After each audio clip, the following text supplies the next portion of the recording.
What tour did what cruise did he do? He did the cruise with the Practical Joker guys. Oh, cool. Yeah. Was it fun? I don't know. I wasn't there, Lee. You know. No, well, I didn't know if you asked him, and he said he had a good time.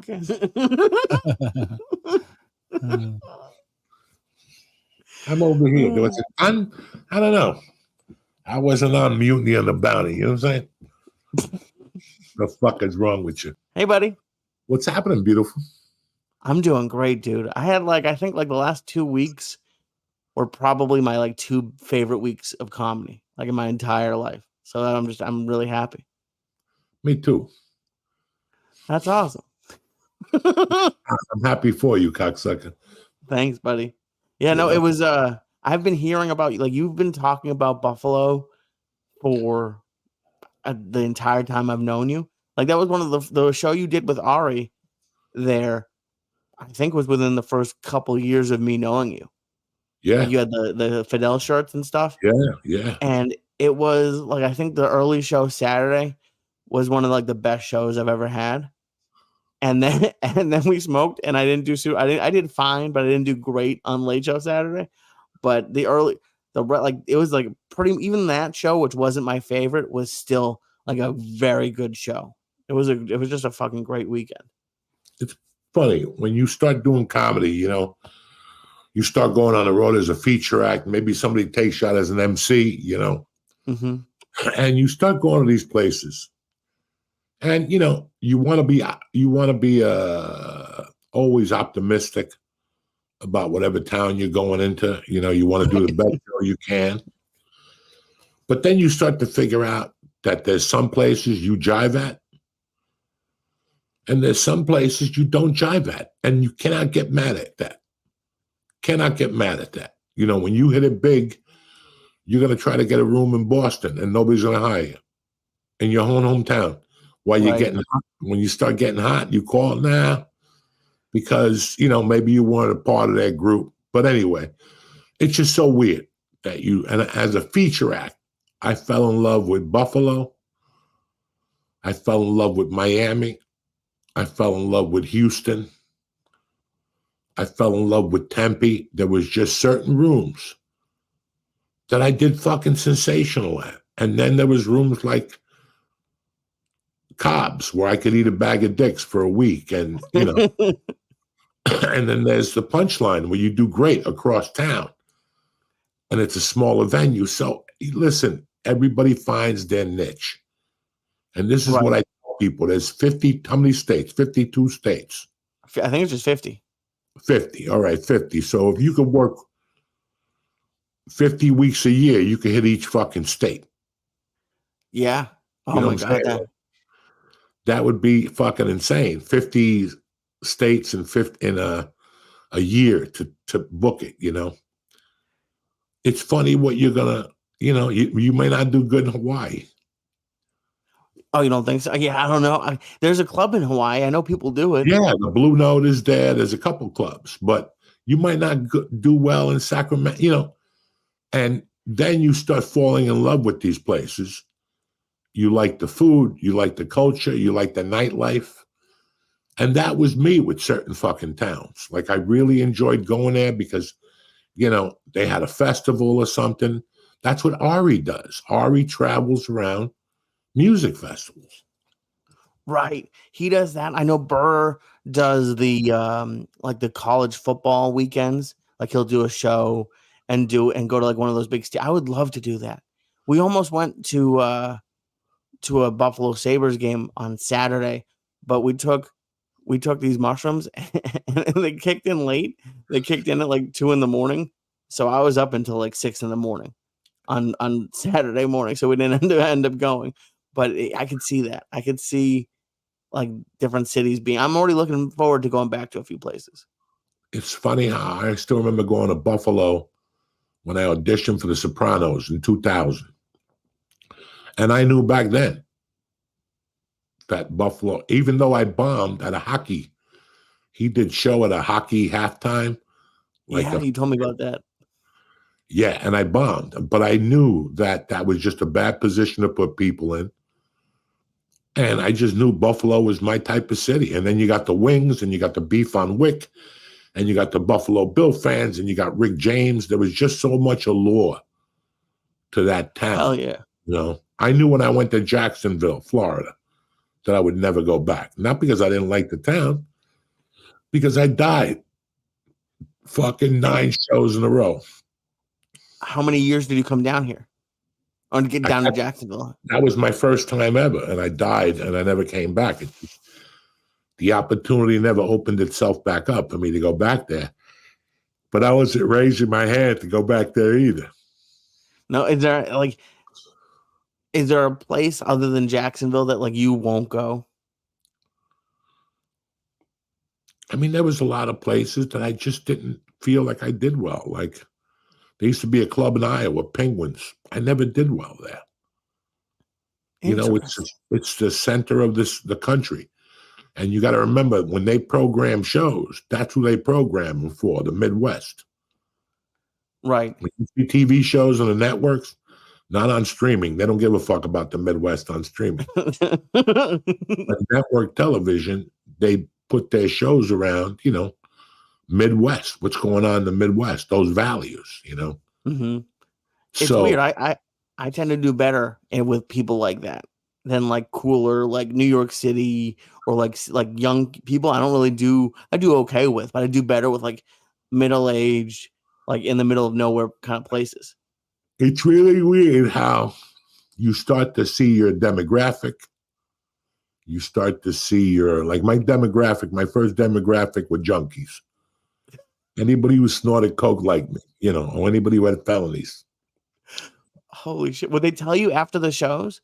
Oh, yeah. I would have a circle around me like flies. Where do you get coke at? I got some. I don't, you know. And it was just Degenerateville. And then in time, you got the potheads.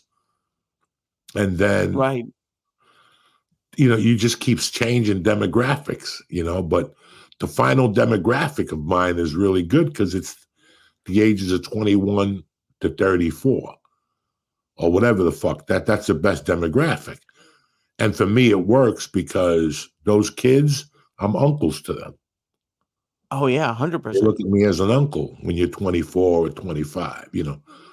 So it's a great thing to fucking, you know, it's great that you're taking notes. Like I said, Dave Attell once told me, you're doing a great thing by touring as a feature act because you're building up a market. And they'll cheer for you even more because they could say they knew you when you were a feature. Right. I can't wait for that. Like I'm not going to get business cards, but I'm going to get something like people can scan for social media or something.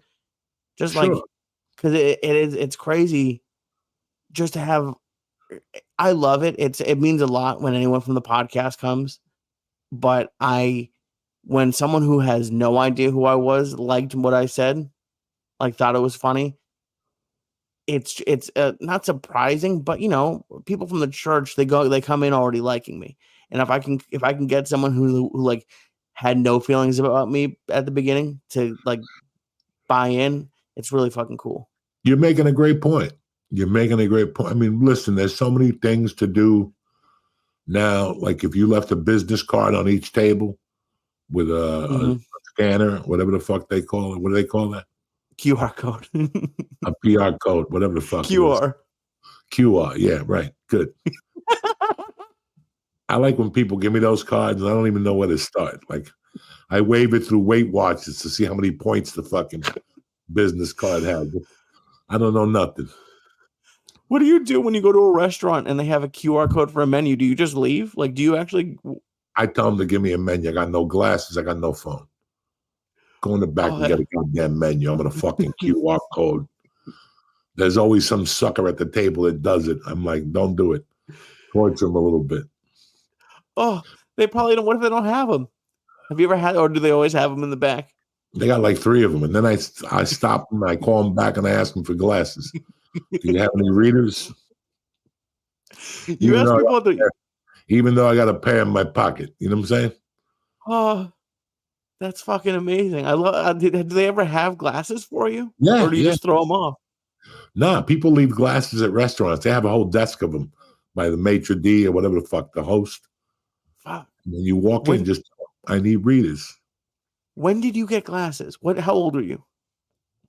My eyes started going when I was 44. Like I told Rogan a few weeks ago. Oh yeah. When I stopped doing coke, my eyes went out the window. And like that's so funny. And How quickly did glasses on immediately, and that's what fucked them up even more. I shouldn't have panicked. Should have held off, and it would have made my eyes stronger. You know, it's like my hearing. I'm pretty much fucking deaf. A lot of people don't know that, but I'm pretty much fucking deaf. Like if I'm in a restaurant, don't even talk to me because I'm just going to look at you. That's great. Oh. It's, you know, when I go to comedy places, once that show is on, you're talking to me, I don't even know what you're saying. Like, what does it sound like? It just sounds like a bunch of noise. And I'm like, yeah, no shit. Wow. Fuck. And has anyone ever caught on to you? Huh? Has anyone ever caught on that you couldn't hear them? No, they're not that fucking smart. They can't tell by the look on my face that I'm, number one, I'm stoned. Right. So you surprise the shit out of me when you say something to me. And number two, you know, I'm deaf. So I'm like, huh? And they're like, oh, yeah, come, you know, it's insane. But I've tried with the hearing aids. They just don't work for me. I hear all these fucking, so I got to get an upgrade, like really fucking good hearing aids. Hey, this is what happens, man.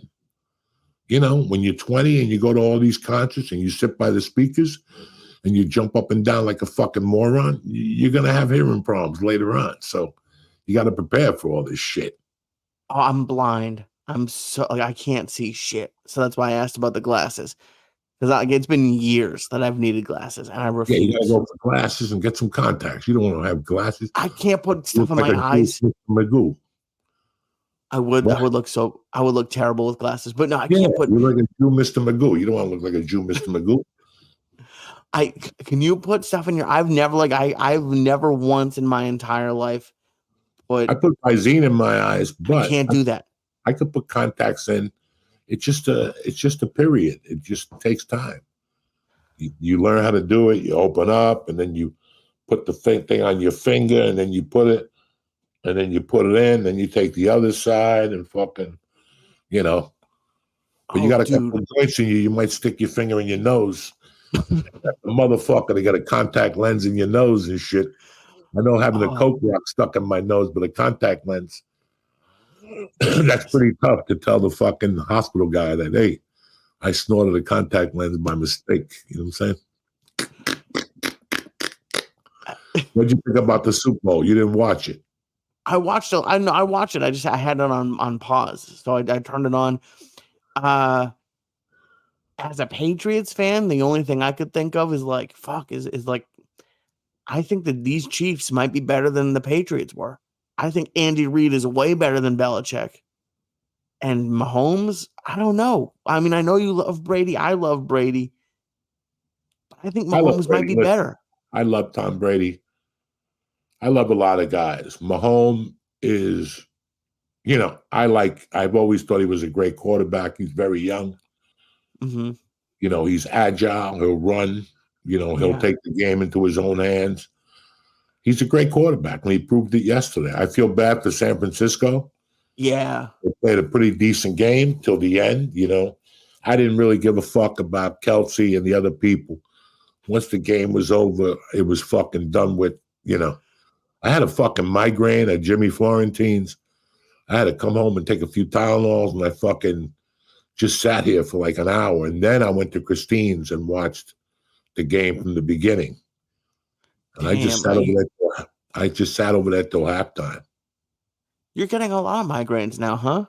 Yeah, the last couple weeks for some reason. Something's not right. So that sucks. Headaches I'll find out next Tuesday when I go to the doctor.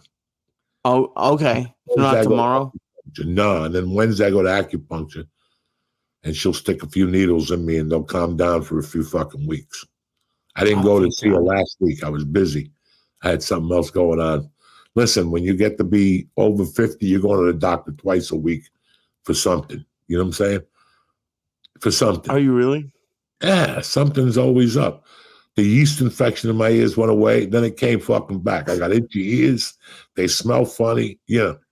Now I got to go back to see her next week. That's Thursday of next week. I think that's what it Jesus. could be. I'm getting headaches from the yeast infection in my ears and shit. Is that from swimming? How do you get a yeast infection? I know you've talked about it, but like, how do you get that? From what I heard, is from not drying your ears and sticking foreign objects in your ears, which I'm the king of. I don't like fucking Q-tips. They don't work. Q-tips taste the water out of your ear.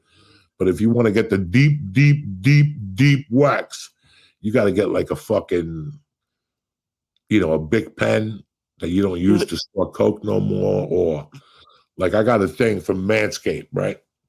And it's Okay. in my nail file. So when you cut your nails, it has a thing that you pull back. It's like a Coke spoon. So I clean it out with that in the mornings, and it takes all the big chunks out. I'm very self-conscious about dirty ears. When I see somebody with dirty ears, lights out, I ask for a check. I don't like people with dirty ears. And now Yeah, I'm but the you're motherfucker with dirty ears, so I hate even going out. I got to go out with earplugs and make believe like I got swimmer's ear or some shit. fuck. What happens when you get a yeast infection in your ear? Does stuff grow in there? Huh? What happens when you have a yeast infection in your ear? Well, I can't have anybody fuck me in the ear for a month. You know what I'm saying? Because you got a yeast infection. You don't want to spread it.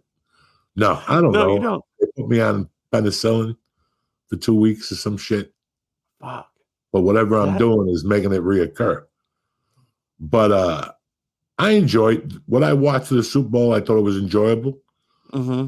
Turned out to be a great fucking game. Listen, I didn't put a red shirt on. I don't give a fuck No? about the chick. I don't give a fuck about Kelsey. I give a fuck about the bottom line. I had the under by the fucking hair of my skin of my teeth. Oh shit. I lucked out on the under, and I mixed it with fucking Oklahoma City yesterday. We're giving 2.5. It was a gift on the Lord's Day. You had a parlay between two different games? Yeah, I had a parlay with only on DraftKings. I had a parlay with the under and Okay, so you said Oklahoma, the Thunder. and then I had San Francisco money line and the under OKC, and that bailed out. Okay. But Yeah, for I some didn't. reason, I didn't bet San Fran. I didn't like the game. I couldn't give you an answer on who was going to win. I liked the under because I knew they were going to fuck you some way or another. Right. And I liked Oklahoma City. So I took my chances. I wheeled them. I hit one parlay, but I hit the under big because that's what I really liked. What was Everybody the said under? that the over and then just turn the game off and pray that they score. I just said, nah, they're going to fuck us. They're going to do something. And I was right. Thank God. Do you remember what the under was? 47.5. Wow. And the score was 25-22. Holy shit. That half point, I love when that can either fuck you or it can make you. That half point. Yeah, I got fucked in the ass by a half point about 3 weeks ago, so I knew I had one coming. You know what I'm saying? Oh, I had you in my head all weekend with that game because you like how you're always like, you don't see a bookie with a part-time job, and No. I liked Kansas City because they were plus 100. So you would double your money. And I was like, oh, it's just too good to be true. It's too good to be true. It was too easy. And I listen, I didn't like any of them. I was leaning towards KC, but 77% of the money was on KC. Mm-hmm. So I guess, somebody told me that the average amount for the Super Bowl to go with a family of 4 was $32,000. Yeah. And this morning it hit me that Vegas made money on the gate. They made money from A to Z this weekend. So they weren't even concerned with the fucking Super Bowl. It just makes sense. So dude, I wonder. That'd be crazy to see how much money went into Vegas within the last week. Oh, tons. $1 billion, couple billion easy. Holy shit. Because they're there in the hotels. They're eating every night. That's a Tons great of place for the Super Bowl to be. the Super Bowl, they're gonna switch it to Vegas eventually. It's just too easy. Yeah. It's too easy. You fly in, you go to a hotel, everything's right there. The stadium's down the corner. Vegas was built to carry that. Yeah. Vegas was Holy built to shit. carry that load. So what the fuck are we doing? Just put it in Vegas every year. And switch it to fucking 3 PM. So you get some gambling money after the game. That's what you need to do. Switch that game so it doesn't come on here at fucking 6:30 and I got to stay up till 11 watching fucking the Super Bowl. Kids got to go to bed. They're upset. They got Kansas City fucking ponytails. And, my daughter didn't give a Frenchman's fuck, but. No, she didn't watch it all. Yeah. We went to Oh. watch it. There was a bunch of kids, and it was the best part of it, watching them lose their mind. Because the mom put like fucking, she had like a pool for the kids. Oh, like a gambling pool? Yeah. Commercials, Nice. Characters. Everybody won like $40. There was like 9 kids there. So it all worked out. She had a great scam, and I'm grateful for those moms because I don't know what to do with kids in the Super Bowl. I give them onion dip and give them a shot of fucking blackberry brandy, and there you go. That's your Super Bowl, cocksucker. I could see you though, like doing a gambling pool with little kids. Like that seems like something you would do. Like Well, you not take like a this- dollar bet, like nothing crazy. I'm not saying you're gonna steal money from kids, but like these kids are young. I don't want to inflict that fucking knowledge. You listen, I still know the first person. I still remember the first person who gave me a fucking gambling sheet. Those sheets with the college games and the pro games. uh-huh. You ever see those? They call like I forget. They have a name for them. Like at the casino where it tells you like what the odds are. No, not at a casino. You get this at the deli. Oh shit. Okay. This illegal bookies, and you have these tickets, and you got to go 4 for 4. If you bet $5, you win $30. If you bet $6, you win 45. If you win, it tells you right on the thing. Mm-hmm. You circle the numbers, and then you rip off the bottom, and the bookie collects it. And then if you win, he pays on fucking Sunday. I forget what the name of it is. They slipped my mind. Betting sheets, something. Football, pool, something like that. I don't fucking know. And how old were you? Maybe 12 or 11. People get pissed off now. Huh? People would get pissed off if they sold a 12 or 11-year-old kid. They'll throw you under the fucking jail now. They'll throw you under the fucking jail. If you ask a kid, hey, you get laid lately, they'll throw you under the fucking jail. When I was a kid, all those people at my mother's bar asked me constantly, you get your dick sucked, you get laid lately, you piss in yellow, you eat some ass. And I'd be like, what the fuck are they talking about? I could throw those people in jail right now. That's why I'm careful with kids. I used to tell kids, what's the story? You want to go hook up? Jacob Wolf, all the time. Jacob, we're going to go get a chick with big titties. Let's go. No, I'm telling my dad. I'll have to see if I can find it. I think Josh put up a video of you asking him to go get margaritas or something, and he's like 5. All the time. Him and I are having a great time. We actually went to the casino on Saturday night. Josh was tired, so him and I Jacob and I went to the casino right across the street from the club.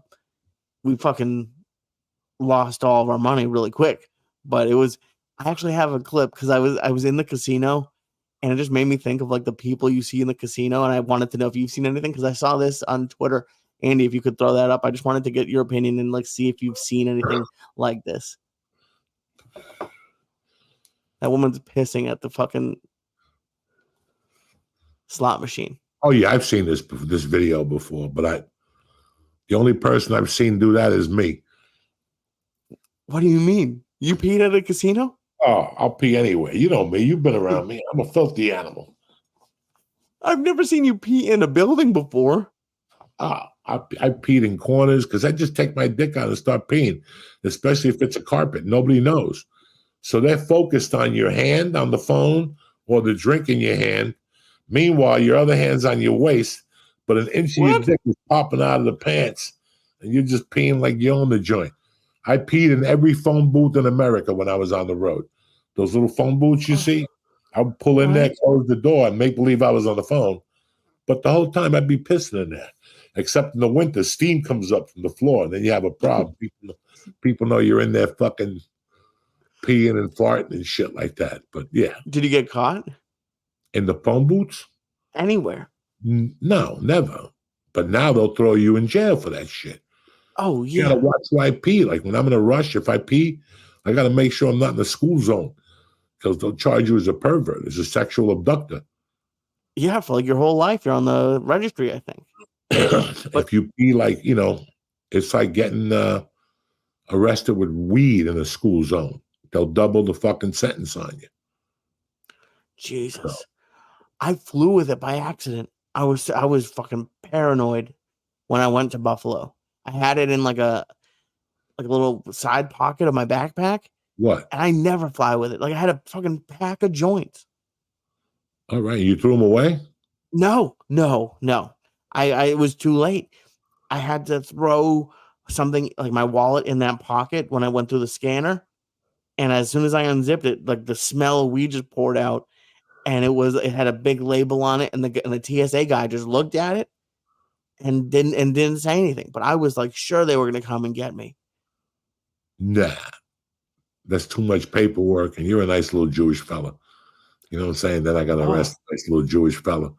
If I went through there with a beard and a Kill the Palestinian shirt on, yeah, they're going to throw me under the fucking jail in Buffalo. Yeah, I think it would be because of the shirt. I don't know if it's because of the weed. Where do you even get a Kill the Palestinian shirt? There's people walking around with them now. Kill Jews, kill Palestinian. You know, they're online. They're probably selling them on 42nd Street. Anything to make a dough. If you make 50 shirts to say, I hate Israel, and then 50 shirts to say, I hate Palestine, you're going to sell them all. It's you maybe get caught with 3 fucking I hate Palestines or something, but just the way life is. Somebody's got to be making those shirts. I bet you're right. And speaking of Jewish people, you know that steakhouse that you told me about, Peter Luger's? Yeah. I walked by, like I went from one spot to another in Brooklyn, and I was walking and I just walked by it. I didn't know like that whole area is like Jewish central. I've never seen anything like that. Is it Hasidic Jewish or? Yeah, like right, like a little, like a block or two before it, but like they have schools and they have like buses and buses of like with like Hebrew writing on it, and like one of them almost ran into me on a fucking Lime scooter. He was fucking zooming on that thing. Oh, but I had never. Down. Jew versus Jew in court, forget it. That's the best case is Kramer versus Kramer. You know what I'm saying? Oh, but he'd win. He definitely has a better fucking lawyer than I do. Nah, because he's hitting you with a fucking lemon scooter. That's like a Law and Order episode.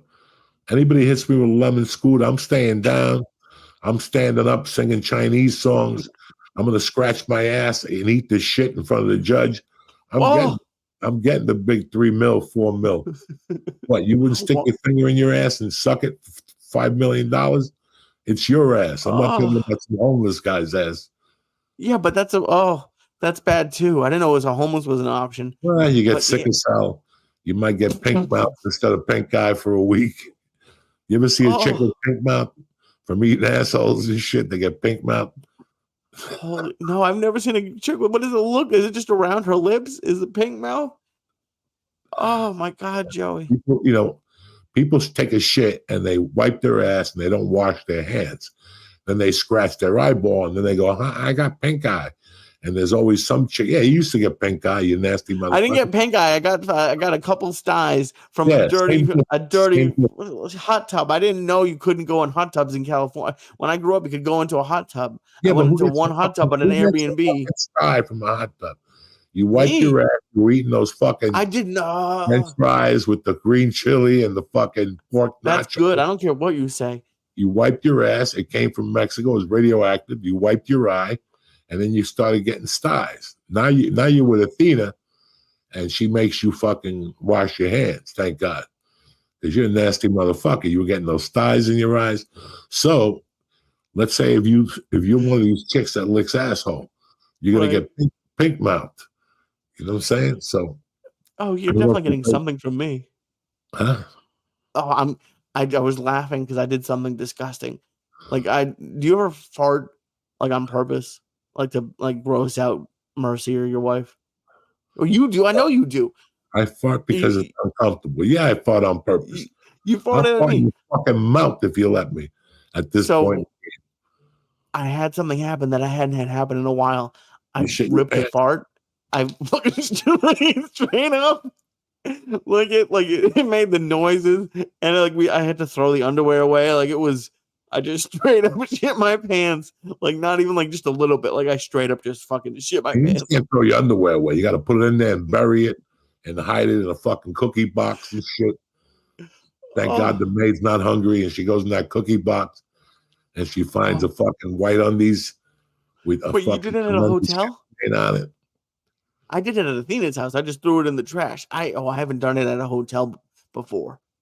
I bet that would happen though. My bad. You know, my bad. I thought it happened at a hotel.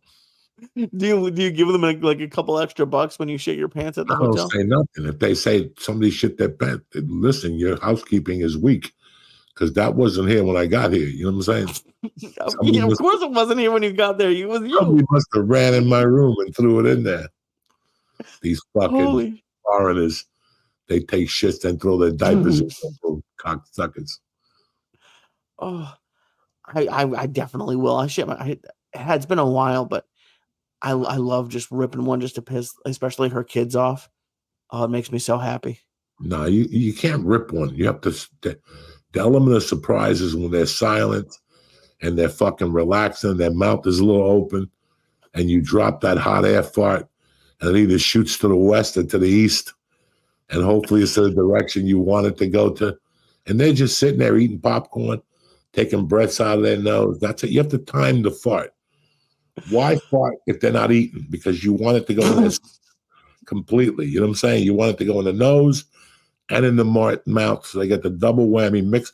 Let's say they're eating popcorn. Can you imagine farting on popcorn with butter?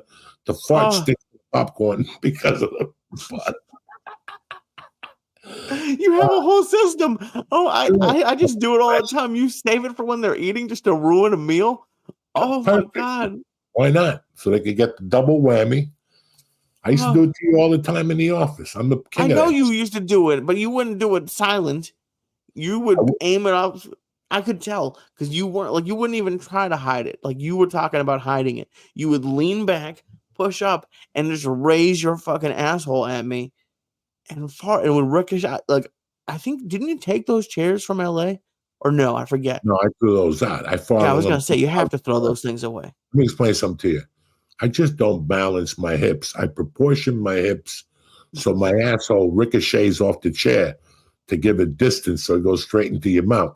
If I just blow it out to the atmosphere, it just shoots out this way. Right. But if I blow it to the chair, that's the initial impact, ba-ba, and then it's a double. You know what I'm saying? It hits the chair and it ricochets right into your fucking mouth. I learned that when I was 13 on the number 1 bus from North Bergen to the high school when I used to fart in the junkie's mouth. Every time I farted in those little seats, the junkies wouldn't get the full fucking effect. But if I banked my fart off the chair like a bank shot and I caught them in the eye, in the ear, in the mouth, they would wake up from their little junkie fest and ask themselves, what the fuck happened? Yeah, I'll tell you what happened. You got a fart in your right lung that's fucking telling your mind you're in danger. You're in stranger danger and shit like that. You know what I'm saying? I bet you could aim it to a specific lung. It's crazy how you have like a whole system down. Listen, when you're a professional at something, I'm a professional at farting. I'm a professional at eating. I'm a professional at snorting. I'm a professional at smoking pot. And I'm also a professional at doing comedy. So all those things I got down to a fucking science. Any questions? Fuck no. All right. That's what I'm saying. Okay. So the Super Bowl's over. Now we got college basketball. Then I'm excited for baseball. You sit outside, you get a little vitamin D. And then it's football all over again. Then there's an election this year if we're still alive. Ugh. I can't. It's the worst fucking. I hate every. It's like And I just hate it. But speaking of baseball, are you going to Philly games this year? I'm gonna go with whatever I can get tickets to. I'm always a very say type of motherfucker. You know what I'm saying? I don't know where I'm going. Not like I'm gonna sit here with you and look up a ticket and get and wear my shirt. I find about, I get a sudden urge. I see who's pitching. We got nothing going on. Let's get 4 tickets and let's get the fuck out of here. So if you ever fully retired, you wouldn't get like season tickets to the Phillies? If I'm retired, how can I afford season fucking tickets? You know what I'm saying? I don't know. I'm not saying you get them right behind home plate, but I don't know how much do season tickets cost. What's that? I think you could have. I mean, in a world where you could afford it, would you spend 80 days a year watching baseball? No. Or basketball? Anything? No. I would love to get season tickets. I wouldn't mind doing like splitting tickets with people. So we get 2 tickets for each game. And then you pick 4 games and I pick 4 games. And we, there's people who do that a certain way. I don't know how they do it. Right. Yeah. I wouldn't want to come. I don't have time for a full commitment. That is a long one, 80 games. I don't know. I'm not Jack Nicholson. I ain't fucking one of these guys that just goes to Lake again. I enjoy all that stuff, but I don't think I would enjoy it every day, every other night. Or like I know somebody who's got Knick tickets and they offered, they've only got 2 Knick tickets. And they said, Joey, if you ever want to go. And I go, well, don't you go to any games? He goes, I've had those season tickets for 28 years. Holy shit. He goes, now I just give them away to people. I just he goes to like the ones he wants to do, yeah.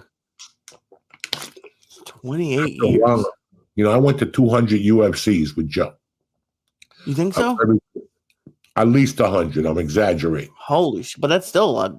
Me and Ari and Duncan and Brian, we went to at least, there was 4 or 5 years we went to tons of UFCs. I love the UFC. I can't see myself going to another fight live. It's too expensive. It's too much work. All of them here start at 10 at the Garden. That means I'm not getting out of there till 1. And then you got to get on, if you're in the city, it doesn't pay to bring your car. So now you're on the bus at 2 a.m. going to fucking central New Jersey. And I tell people, like, sometimes I get disappointed. But, it's even like concerts. Like Jimmy goes to a lot of concerts with his family, and they always invite me. They're great people. And I feel bad. I say no to them. And it's like, my concert days were then.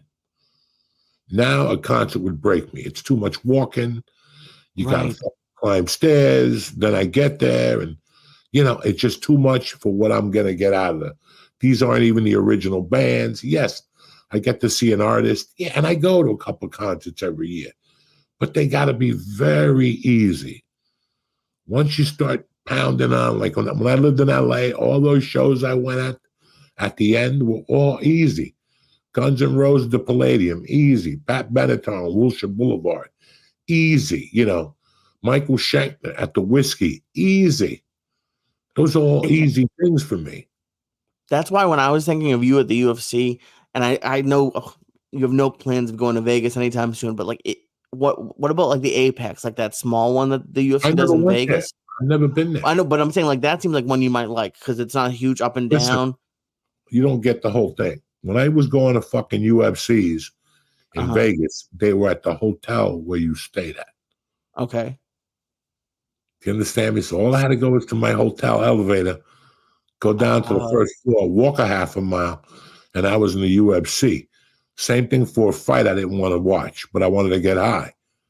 I'd leave there, go to my room, get weed, go smoke it, eat edibles, eat acid with Ari, and then we go back. At the end of the night, I didn't have to fucking walk out with 20,000 people and then take my car out of that place.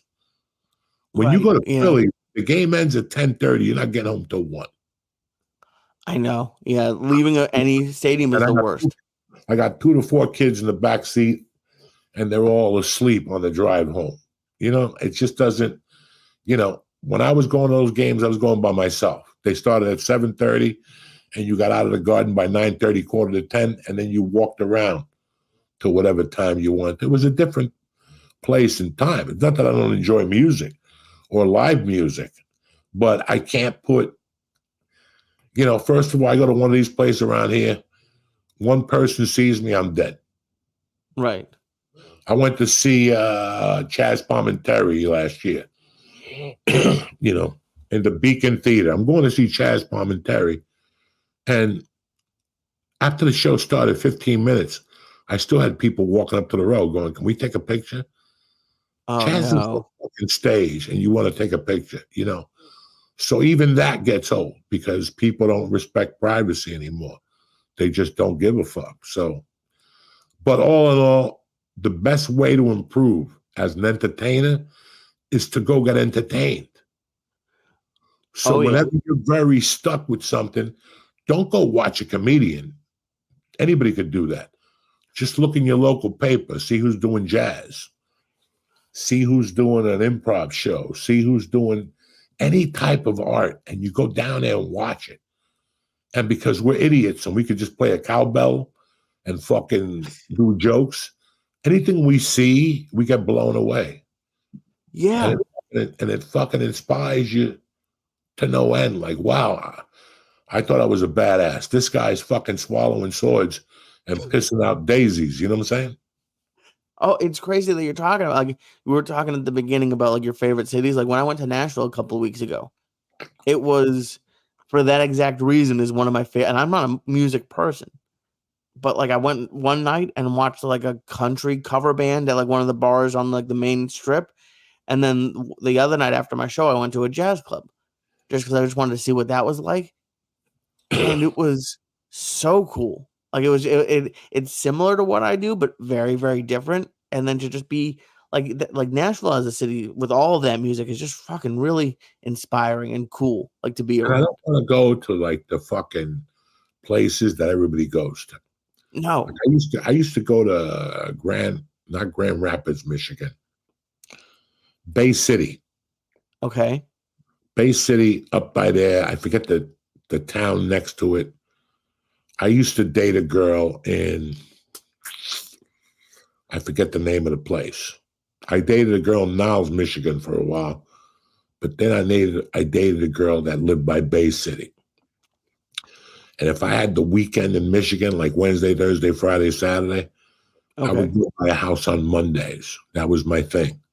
And this is a weird situation because she was married. She was divorced, but her husband lived downstairs and she lived upstairs. Holy shit. But I would just take her on dates and shit. But I didn't know where to take her. And she would take me to a Monday night open mic for jazz and blues. No, it was a blues open mic. And it was two black chicks. Okay. Up on stage, sweating up a storm.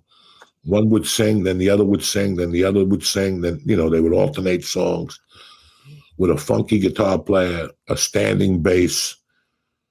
And I couldn't wait to get there on Monday nights just so I could go watch that. And they had food there, pretty good, but there'd be 20 people there, tops. And you left there and you went home and the material spit out of your ass. The jokes come out of your ass. Why do you think that is? I think from seeing somebody, I don't know, and that's why I really enjoy live music. Because every time I go see live music, I see a guitar player doing something that blows me away. And I leave there like, wow, the show was great. But that solo he did in this song really took me to the next level, I don't know why. It just, whenever I see anything like good acting, if I see good acting in a movie, good acting in theater. I was going to ask you about that. Do you go to plays and stuff? I went to like maybe 4 plays in LA, over the years. I went to like one-man shows. Right. I went to the Lenny Bruce one. I went to the one girl one. I can't remember her name now. I took 1,000 milligrams, bear with me. And I went to a play with my wife. It was okay. And then my wife, when I met my wife, she was in a theater group that met on top of Jerry's Deli on Monday night. So I would drop her off and then go to my acting class. And then I'd go watch her rehearse. And then we both drive to the Comedy Store and I'd do the Monday night spot at the store. It was pretty interesting. But like a year after we got together, she quit. She got a job at night and blah, blah, blah. And she had been doing it for like 5 years. And it really, the guy who was running it, it was Bruno Kirby's father was in the group. So he was the glue to the group. When he passed away, and then his son passed away, his son was the guy in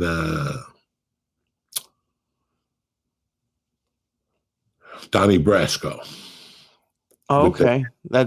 With the hair forward, the one that did the drug deal, and then they killed him. Yeah, that was one guy, and then his father was in charge of that theater group. And I went a couple times. I was pretty impressed. I've always been thinking about joining a theater group here. They have a couple in New Brunswick, maybe. I just got to find the right one and do some research. You're looking at me like if I'm fucking crazy. And, I am at times. And that's why I teamed up with BetterHelp. Give me 2 minutes. We'll be right back. Let's read this beautiful ad for BetterHelp if things are going on with you. We're back, bitches.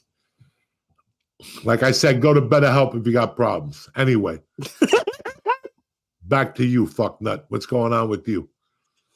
I'm doing really well. I'm doing. Go ahead. The other night, you were telling me when I told you I had a headache, and you're like, "I'm sorry, buddy." First of all, stop that shit. When people tell you, "Oh, my ankle hurts," I'm sorry. Who gives a fuck? Your ankle hurts. Take 2 pain pills. Call me in the morning. Put some ice on it. And stop dicking around, Wait, so you're mad at me for saying I'm sorry you have a headache? Yeah, everybody's always sorry. I'm so sorry that, your mother died. Listen, it was 42 years ago. Where were you then when I needed a Coke rock? Now you want to show up and tell me you're sorry? Forget about it. Keep your flowers. What I'm trying to tell you is that okay. You asked me a question. I said to you, no, I'm going to take edibles. Like anytime you have a headache, you open up with, let's say if you eat like 1,000 to 1,200 like me. If you got a migraine headache, you got to open up with like 400, 500 just to balance you off and see where it takes you. If you're a fucking, if you're 10 milligram Tom, or you're one of those people, then you have to balance everything. But I'm explaining something to you, and you're going to die, Lee. If you fucking thought in no, I'm lying to you. If you thought 14 years ago, about 14, 15 years ago, when the weed explosion really took off in California, and people had lollipops and the ice cream and all that shit. And I'll never forget that, I heard people's arguments on why it should be legal. Me, I'm an old school geezer. You know what I'm saying?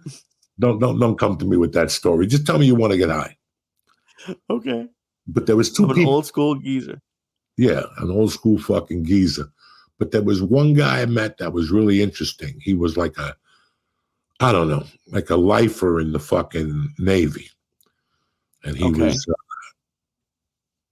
was up there. He was like a 35-year guy. He was some type of fucking fleet, whatever. I talked to his son. And his son and him came in one day. And we started talking. And I'll never forget that the son said to me, my father when I grew up, my father fucking hated marijuana. He thought that people who smoked were weak-minded. He just went off. And he goes, look at him now, because his best friend got cancer. And he started smoking. Then my father got cancer. And now there's not a day that he doesn't go at least through fucking 5 or 6 joints. And I was like, really? And he goes, dog, he's alive because of reefer. And I went home and I had to scratch my head and rethink that. And then that Christmas, I bit my fucking tooth like the 24th. And every dentist was closed. There was a tooth here that just cracked. Ah, fuck. Dog, I can't tell you the pain I had. And I took everything. You know, Aleve, NyQuil, fucking somebody gave me pain pills, nothing. And I still remember it being like the 26th. And I couldn't get in to see him because it was the weekend. Oh That's what it no. was. It was one of those Christmases. Monday, I had called his emergency line. They were going to see me. And I think Saturday night, I was crying. I got up in the middle of the night from the pain. I was crying. And there was a computer in my kitchen, and I was on the computer. And I said, you know what? These motherfuckers say that marijuana kills pain. Let's see if they're right. And I started smoking pot. And within 15 minutes, I was writing a blog. And I'm like, oh, wow, what happened to my toothache? Well, the toothache was still there. But for some reason, it took my mind off it, that it numbed the pain. So before it was unmanageable. Now it seemed like it felt like I was about to get a toothache. Like by the end of the week, you'll have a toothache. And so that now that like you do that for pain now is like headaches, and if you have other pain, does it help with your knees? It doesn't help for my knees. I love to sit here and tell you and let people give them, but there's people who it might work for their knees because their tolerance is a lot lower. So if they do blast one of my indica joints, this might help their knees. I think it's the same effect. When my ankle got fucked up over the holidays, before the holidays, I was smoking reefer when it was swollen, and it was making it enjoyable. I'm a firm believer now, after all these years, that, there's a lot of benefits to THC. It also has high tar. So they did that test on me, and one of the things and results is my lungs are scarred. No shit. I've been doing bong hits since I was 13. What do you think they're going to look like? Fucking Bruce Jenner's fucking lungs? Is that what you told your doctor? Fucking Kelsey's lungs, that they're all clear and shit. I grew up in Jersey. I've been sniffing fucking those barbaric odors since I was a kid. Then I smoked coke, I smoked pot, I sniffed my fucking farts, Oh, yeah. It's like, so what do you expect your lungs look like right now? I'm 61. People forget, like, when I go to the doctor now, I always beat myself up. You know me more than anybody, Lee. And nobody beats himself up more. And I think the last year and a half has been me reinforcing myself that, Joey, sure, you can't lift 400 pounds anymore. You're 60 fucking years old. Right. I would come home and start drinking protein shakes and eating beef jerky and shit. And then I forget that what I could do for an hour and a half, now I do 45 minutes, and I got to come home and take a fucking nap in 3 or 4 hours. But and I know you it's not as much, but there's other 60-year-olds who can't do 15 minutes. Like there's people who are a lot younger who can't, but you've been working out pretty much the entire time I've known you. Do you think that's helped?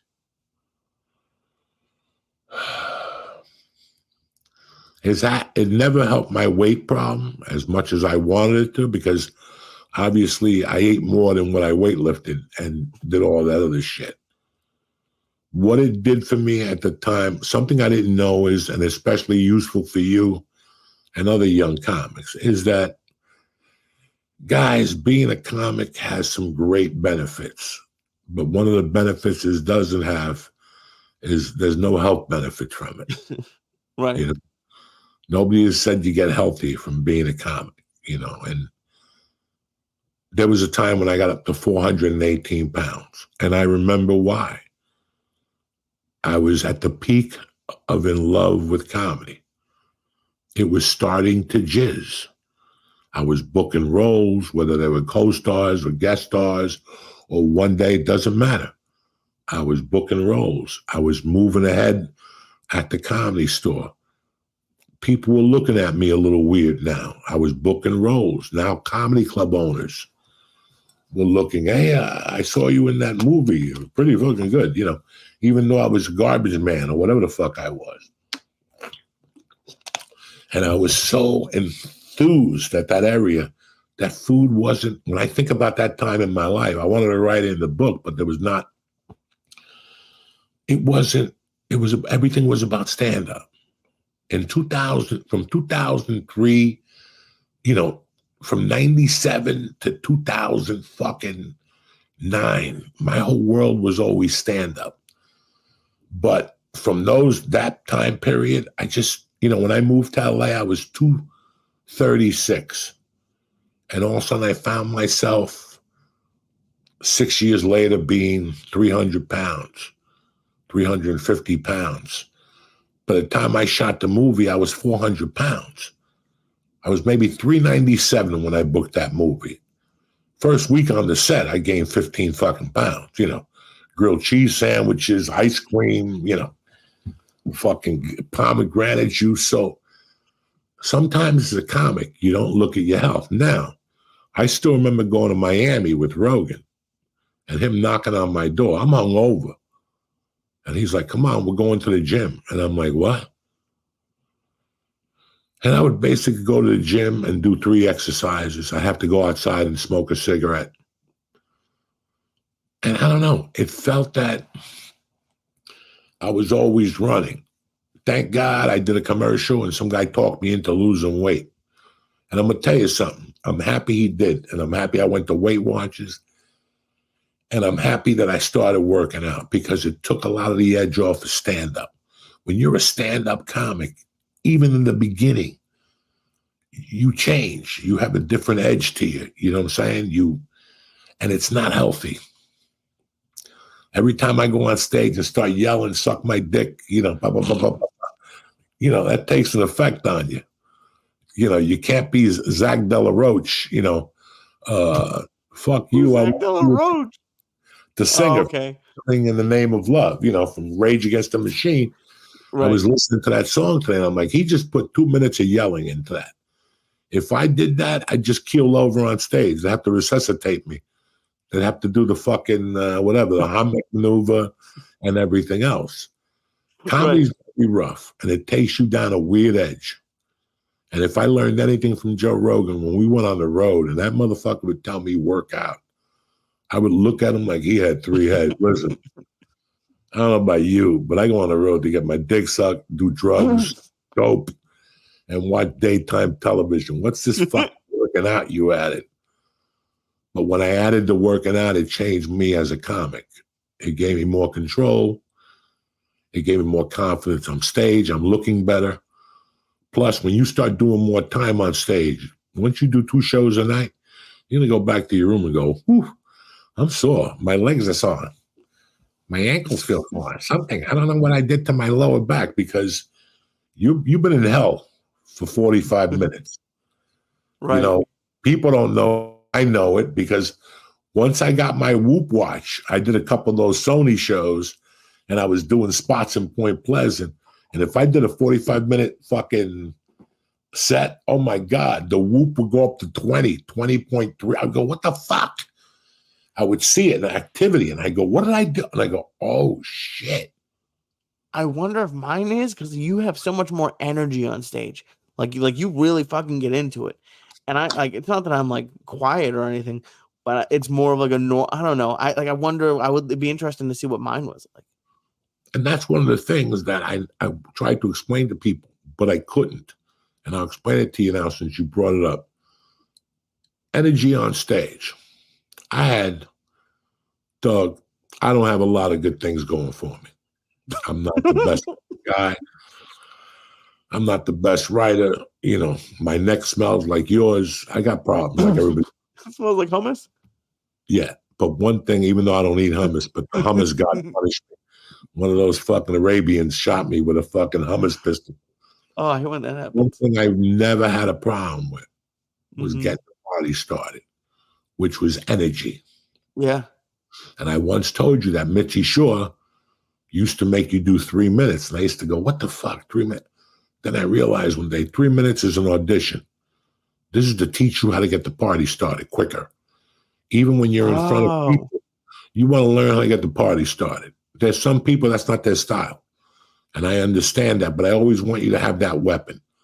how to go up there. And the first 3 minutes, you're just ripping them. It's like hitting somebody. It's like hitting a punching bag to the body. You're just ripping them. Boom, boom. And they're not breathing. And then they finally go, what the fuck is this? Now you introduce yourself. I'm Lee Syatt, the Jew of Jews. And now you know. That's great. Were you good? Were you naturally good at that, or is that something you had to learn? It's something that you see, and if it fits your style, then you run with it. No, I'm saying for you personally. I always like Lenny Clarke's style on the Dangerfield special. Mm-hmm. The way he came out. You know, can you download that there? Can you show it? We probably can't. I'll watch it. People can watch it. It's the just search young comedians, but we can't show that. I don't think. But I think HBO owns it. You know, it was really funny. I saw that early on, and I was really impressed with the way he came out with the blue suit on and the whole thing. And everybody else on that show was very good, and they were all great comics. But Lenny shook you a little different, and that's what I wanted to do. You know, I wanted, and then all of a sudden, Mitzi Shaw presented to me. I do it every once in a while. I came out naturally 4 times a year. I remember I had to be mad. I'll never forget that. I worked the full weekend. I was dating a stripper at the time. You know, we had been dating for like 3-4 years at the time. And I worked all weekend away. I did a one-nighter. I made the most money I ever made as a comic. $575, you know, something like that. Right. I get home back to her place, even though I didn't live with her. I lived with Josh, and she's hit me with these fucking bills. Like, you ate here 2 weeks ago, you got to pay grocery. So I ended up giving like $300 out of the fucking $575, you know. And then she cooked something, and we got into an argument. She threw me out. And she threw me out an hour before the open mic. Okay. So I walk into the open mic with like a half a suitcase. I'm furious because that was my Coke money. I used to live in my office at that time. I lived in the office. I just gave her money. And I'm not getting nothing for that money. Yeah, I gave her a stab, and then, you know, we did some dirty things. But, you know, and I never forget going to the club and just going off. About that, or it was just the energy from it? The whole situation like a professional. That I had that tape for a long time. You know, I hate tapes. This tape was something that when it was coming out, I was like, holy fuck, where has this guy been? And then it went away for a long time. It went away for years. Then I got to the Comedy Store and I saw Stanhope do it from the beginning. And it's a fucking gift when somebody could do it. Never mind roll with it. The best is when you roll with it for 8 minutes and go, oof, I still got 28 minutes left and I only got 15 to do. I got a great set going because you just improvise for 8 minutes about the weather, something that happened on the news. Right. But so I don't know. Just about energy. Like just about the energy that you bring. So when I moved here, and I was evaluating myself, and I was just doing a podcast, and, you know, I was withdrawing from the Xanax, and I was going through my own personal struggles. I remember somebody at the store.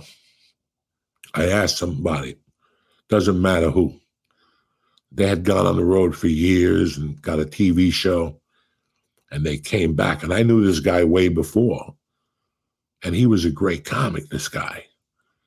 When I saw him 20 years later, I was like, what the fuck happened there? And then he showed up at the store one night and did a set. And I asked Ari about it. And Ari goes, you know what happened? He got older. He couldn't jump around like that anymore. Oh. His energy went from 110 to 20. Damn. I didn't think about that. So now it's like John Jock Machado. For anybody who doesn't think they understand this, John Jock Machado is one of the best black belts in jiu-jitsu, and he maybe has 3 fingers on one hand. He was born with a birth defect. You know, he's one of the best jiu-jitsu guys in the world. Yeah. And jiu-jitsu is a lot of feet, but it's a lot of hands. And he learned how to work with it. That's why I went back to jiu-jitsu, because of that same inspiration. Yeah, I got a fucked up knee and I'm 60, I'm a lot slower, but there's something I could do that I could be good at. I could learn how to submit you from half guard, or I could fucking learn how to, power pass and squish my opponent, whatever. There's different ways to adjust to your game. And that's what I have to do with comedy now, because I could have the same energy to open up with, to grab you, but I'm not going to have it at the 20-minute mark to pick you right back up out of that fucking, but I know this going in. What do you mean? Do you mean like you won't, like if you did it, because we talked about this a lot even before I started doing comedy. Dog, if I yelled on stage now how I did at the Comedy Store 5 years ago, right, I'd have to take blood pressure medication before I went on stage. Like when I go off, yeah. Like if I go off like that, it's not going to work 2 shows. That's why you have to think about all this shit, because as you get older or whatever, you get wiser. There's some people who read the Bible and go, I'm never going to work dirty again. And they throw away all the material and people don't even go see him anymore, because we don't want to see the born again fucking douchebag. We want to see the guy that was falling all over the stage and, snorting coke and getting DUIs and that type of shit. Right. So so you're saying like you're kind of not totally reinvent, but like your energy is going to change now. There you go. You're still going to have energy, but you got to put it in different fucking places. You have to know where it's going to go, where it's going to peak, where you're your strongest at, and I could go there and be a gavone and go, I'll do 2 shows, knowing if I throw my heart out for the first show, I'll have a headache for the second show and I won't be able to do shit. Then the second show gets Ugats. They get dick. And I don't want to do that. So as a comic, you got to be self-aware of that. Was I aware of that when I was doing comedy my 5th year? No, I wasn't. So be self-aware of that. Okay. Be self-aware that styles change. Mm-hmm. What you're doing right now on stage, Lee, is not going to what you're going to be doing on stage at the 10-year mark. And I'll be honest with you, it's definitely not what you're going to be doing on stage at the 15-year mark. I hope not. What I was doing on stage at the 7-year mark, no, the 9-year mark, which puts me at the store at 2000. And when I was doing in 2005, with just a little tiny better. When I went on the road for the longest yard, I was horrible. Like the foundation was there, but the headliner wasn't. And it took me a couple of years. I had to see Ralphie, God rest his soul. A bunch of guys that are dead now inspired me. Greg. Geraldo, I went to see him, and he was a phenomenal headliner. But I could see that they just didn't go out there. They went out there and they had a plan. Even if they improvised, they have a plan. I found out years later that Robin Williams would have his improvisation, his stolen jokes. He'd have everything right there, the joke. He'd have his improvised set there. And that's what made him that, it's like the great Willie Barcena told me that if you look over your notes before you go on stage, how much you look through them is how much better you'll do. Preparation is everything sometimes. Last Wednesday, I just got in my car and drove down there. Okay. Remember when I told you I got on stage? I just got in my car and drove down there. And when I got on stage, I was lost at the 8-minute mark. I had the energy, I had everything going, but I got lost at the 8-minute mark. I had to throw a couple old jokes out, not from the Comedy Store days, the ones I fuck around with the last year and a half. And when I got home, I remember Willie Barcena saying, always look over your notes. Sometimes I would go against that just to make me think. Right. I would go, fuck my notes. I'm going to go down there just to activate it. And I used to work at like a 75%, 70% rating. Now it's not there, guys. I would love to tell you it's there. And especially if I get stoned before my set, it's not going to be there like it was. Well, I think you got to a 70% rating because like, and even higher towards the end because you did it all the time. Like you're like, there's no way you're gonna have that same rating right now. I had been doing comedy 3-ish years, maybe when I stopped for COVID and I took a year and a half off, and even I saw a difference. Like if like I can't imagine. I know you are probably way more prepared than I was, but of course it's not gonna be like right where it's supposed to be yet. It's just really crazy what you think about, and I enjoy watching young comics now, not professionals, mild professionals, guys that are feature acts and stuff. I enjoy watching those. I'm learning from watching them. You know, it's like people go, well, when you go to an acting class, I only get one scene a week. Yeah, but how many scenes do you watch? Oh, I never stay to watch anybody else. Well, you're throwing your money away because you're going to learn from the teacher what mistakes they're making, and you're going to make mental notes. That's when my game improved. When one night I said to myself, one night every weekend, I'm going to go see a comic. I didn't go on the road. Every Thursday night, I either snuck into Brea, Irvine, or Ontario. I would call the club manager and go, hey, this is Joe Diaz. Any way I could slip in the back door and park? Yeah. You want to do a guest set? Not at all. I don't want nobody to even know I'm there. I just want to walk in the back like a consumer and sit in the back and fucking watch comedy. And I would make notes in my car so I could pay attention to the comic.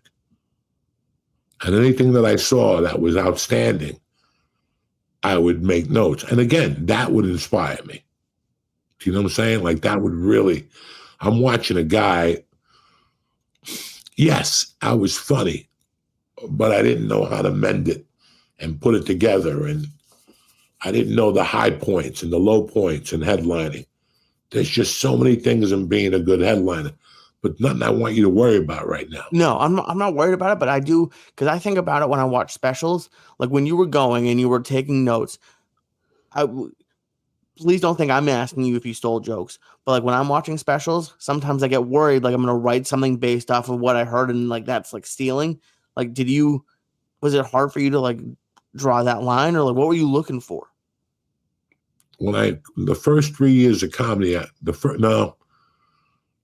93 to 95, when I got to Boulder, after I came to New York and I saw Leguizamo do what he do, I was always a fan of stand-up, but now I had to broaden my horizons. Mm-hmm. At that time, I knew about Hicks, I knew about Kennison, I knew about Andrew, I knew about a lot of them. Townsend, Lenny, fucking Louis Anderson.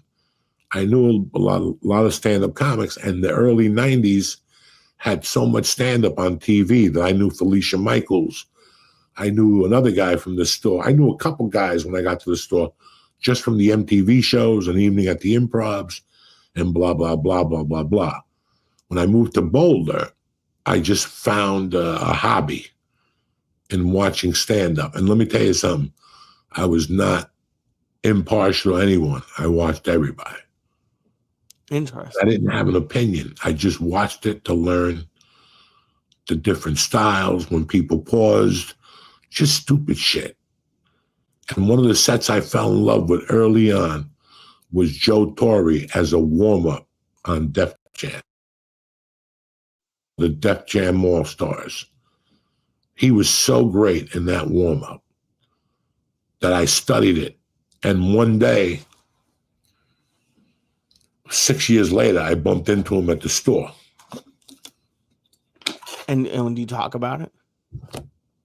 No, I went right next door I stood next to him and I did the bit. Really? And he just fucking looked at me and he goes, motherfucker, I don't even remember that bit. I go, dog, I watched that over 150 fucking times. That's one of my favorite bits till today. It's a genius bit. Can we say it or do you not want to put it out there? He says that he's talking about, his family. Mm-hmm. And he goes, I got a brother who's a save the whales type of motherfucker. He don't like guns. He don't like this and that. He goes, me, on the other hand, I like guns. He goes, I just bought a gun. He goes, I can't wait to use it. He goes, in fact, every night about 2 a.m., I go to the ATM dressed in a tuxedo. And he goes, I make believe that I'm going for the thing, and I turn around. I forget what he said. Give me the gun, or something. Nobody was ever there. It was just a great executed joke at the time, and it really inspired me. I really liked Bill Hicks's HBO performance. I loved Kennison's There's No Food in the Desert. Why do you keep growing all that shit here? There was just so many things that were so outlandish that I not communicated with, that I related to. Yeah. And okay, this is going to work out for me. These guys are talking the nonsense that I like. Andrew, Roseanne, that was my core. Pryor, So now, would you ever watch and I think I know the answer is yes, but all those comics are I can see a similarity between you. Did you ever look at a clean comic or a very family friend? Was there anything like that inspired you early on? Mm-hmm. No, I knew I wasn't going to be family oriented, so I stayed away from the clean comics. Listen, my favorite comics is comedians as an art, as the best in their game to me. For somebody who just goes up there and talks whack, but it's very structured, I love Bill Burr. Yeah. My second favorite is John Mulaney. Now you look at me and go, why do you like John Mulaney?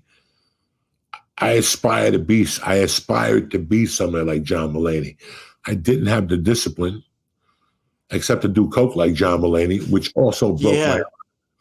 That broke my heart because, I respected him like I respected Joe Montana until I found out he did coke all those years. And I got pissed off at that motherfucker too. I thought that might make you like him more. No.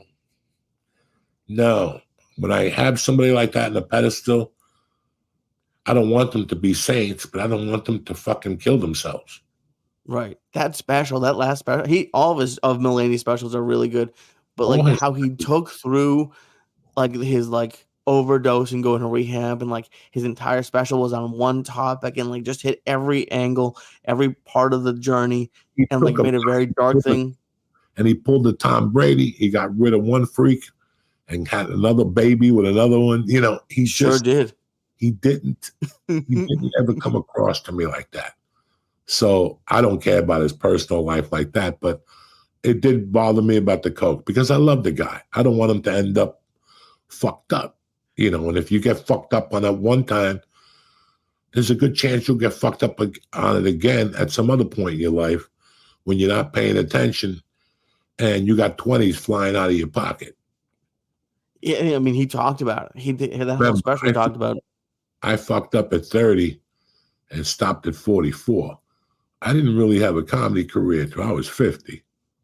Mm-hmm. I did a bunch of things then, but I didn't have a career. But for me to pull that career off, I could have not pulled it off with Blow. You don't think so? If you think if you had money when you did Blow, you wouldn't have been a good comic? You wouldn't have gone to that point? Repeat that, brother. I'm just trying to think of if you had John Mulaney's career that he had when he was on coke, you couldn't that wouldn't work when you were doing coke? His career? Yeah, you're just saying you couldn't do coke if you had money. If you were a successful comic at 35 and making money like that. I would hate to be a junkie at 35 because that would take you for a 9. I had 9 more years left at 35. Mm-hmm. And I was doing it bare bones. Can you imagine it with $6 million in the bank? Wow. A couple hotel rooms around town that people will give you. You'll pay them the extra $1,000 to get you through the basement. The chick comes dressed. What's that? He told a story about telling his accountant to not give him money anymore. And so he bought a Rolex and then immediately sold the Rolex for like half of what it was worth to then go buy Coke. What do you do when you're a junkie, dog? That's what you do. That's part of your day. Part of your day is thinking about how you're going to get money for tonight, right? So it's great. But the other part of that is you're taking away time from writing. Yeah. That's a half of your day that you're not fucking writing. Where are you at? So Buffalo was good with Josh. Buffalo was amazing. Ooh. And where are you at this week, beautiful?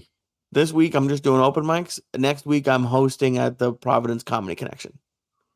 Look at you. Who you hosting for? It's someone I don't know. He's a younger guy, Stroid something. I think he's very funny. He's big online. But the club booked me, so that was nice.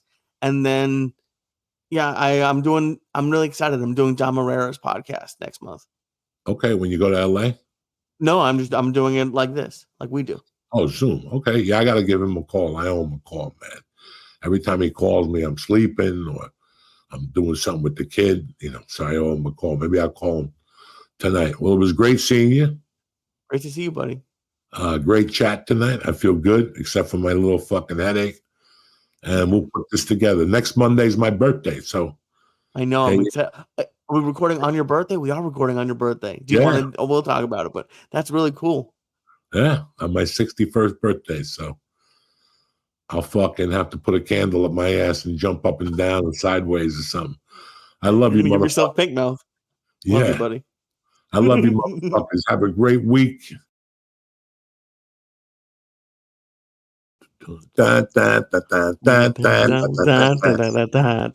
What up there, fucking Florida Marlin? How's everything going? I'm doing great, buddy. I'm having fun. And happy birthday to you. Thank you, sir. It's always enjoyable to be 61. Unfucking believable. Anyway. Are you going to get madder and madder on your birthday as the older you get? Well, because the 3 or 4 days leading up to your birthday, like even when you're 38, like I still remember waking up when I was like 38 and going, like, what the fuck? I got out of high school fucking 16 years ago. I quit high school 17 years ago, and I'm making less money now than when I was making in high school. Like, wait, that was when you were. Oh. When I was 38, I was making $15 a set, and I'd go on the road by myself for the small 500, or Rogan would take me on the road. I wasn't making no fucking money. So I'm like, high school was 15 years ago. What am I going to do? Well, guess what, cocksucker? High school's been 42 years ago. I quit 43 years ago. And I'm still a fucking mess. So, you just think of stupid shit 3 days before your birthday. I couldn't sleep like Friday, Saturday, Sunday. Ralphie talked to me in a dream Friday night because it was his birthday Saturday morning. I woke up in the middle of the night. I had to kill a fucking chicken and put a glass of water out. I'm out of chickens. Yeah, I'm out of chickens. I've killed like 14 chickens here already. I got to stop. A lot of problems. People got problems. I got to cut the chicken, sacrifice them to the God. So, and that's what it was. Like sitting here going, Jesus Christ. The day I took my friend out of the toilet, his head out of the toilet by his afro and pissed while I held his head, and then I put his head back in and he finished puking. That was... Was that Louis? Yeah, that was 44 fucking years ago today. But in my mind, sometimes it seems like yesterday. And you'll see what I'm talking about. As you get older, you go, wow. That was, I look at things now and I'll think of something and I go, wow, that was about 12 years ago. And I went, Joey, wait a second. Because in my mind, it's like 2002, I think. I don't know. Really? So it's like, how old, in your mind, if you had to guess, like, how old do you feel? Do you feel like you're in your 30s, 20s, teens?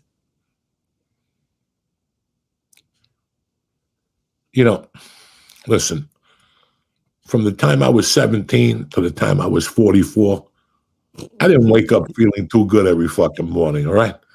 There was always blood coming out of the lung, a big snot in your nose, you can't breathe, you're fucking broke.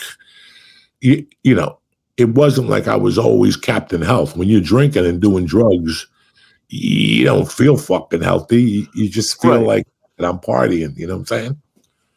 So I don't remember what it all feels like. But I got to be honest with you. I've worked really hard since I moved here. And it's been an experiment. Okay. I was thinking, I went to piss in jiu-jitsu today. At the end of class, I was all sweaty and shit. And I did okay today. Like, it takes a couple of months to see your growth. But this is, the last 6 months is the most growth I've seen ever in jiu-jitsu. And it was kind of weird that as I had my dick in my hand and I was pissing, this thought came to my mind. I said, you know, I still remember, like, when I tell people I've been doing comedy since 91, it's true, but it's not true. Uh-huh. Because 91, 92, and 93, I was just getting on stage. Right. Was I taking sets? Was I writing? I wasn't doing it right. It took those 9 months for me to come here to learn what hard work was, like what it means to be a comic. Like, it's not like part-time. Like, I was doing comedy part-time and I was still growing as a comic, but it became a lot. The growth became more when it became full-time in my mind. When I started hitting the notebook every day, I started running to an open mic. Same thing happened here. For the last 3-4 years with jiu-jitsu, it's like I'm scared some days. It's fear all over again. This is fear for anything. You could use this in any analogy. And I would go to the gym in the morning and go, you know what? I'm just going to go to the gym today instead of going to jiu-jitsu. And I did that for years. And I found a system that works for me, my body. And now my growth has been tremendous because I know how to train now for me. I'm not 40. I'm not 30. I'm not 25. I can't look over at Lee and go, oh, I got to be doing what Lee's doing. I got to play a complete different game now. My game now is straight weight. I'm 61 years old. I don't feel like a bully no more. Now it's straight weight. I just put my fucking weight on you and pray for the best. That's your move? So, yeah. But in reality, my point is that it was a lot with comedy. Dog, I hustled a lot in 92. And I hustled a lot in 93. And I was a house MC for my first 2.5 years. So I had a lot going on. But was I doing it right?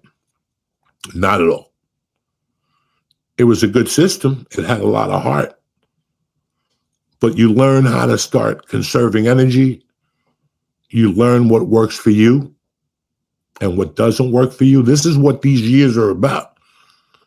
It's not as important as, you know, how funny am I getting, is what am I doing in these time chunks? That's why I always tell you guys to tape your sets every 90 days. So you actually see. It's not like when you bring your sets home 2 nights in a row when you're working with Josh Wolf or when you're with me. I want you to see the growth. And you're going to go, I bombed in that set. But I didn't know I was doing that with my hand. I didn't know I was doing that with my face. I didn't know I was doing that with my ball sack. And you learn, you know.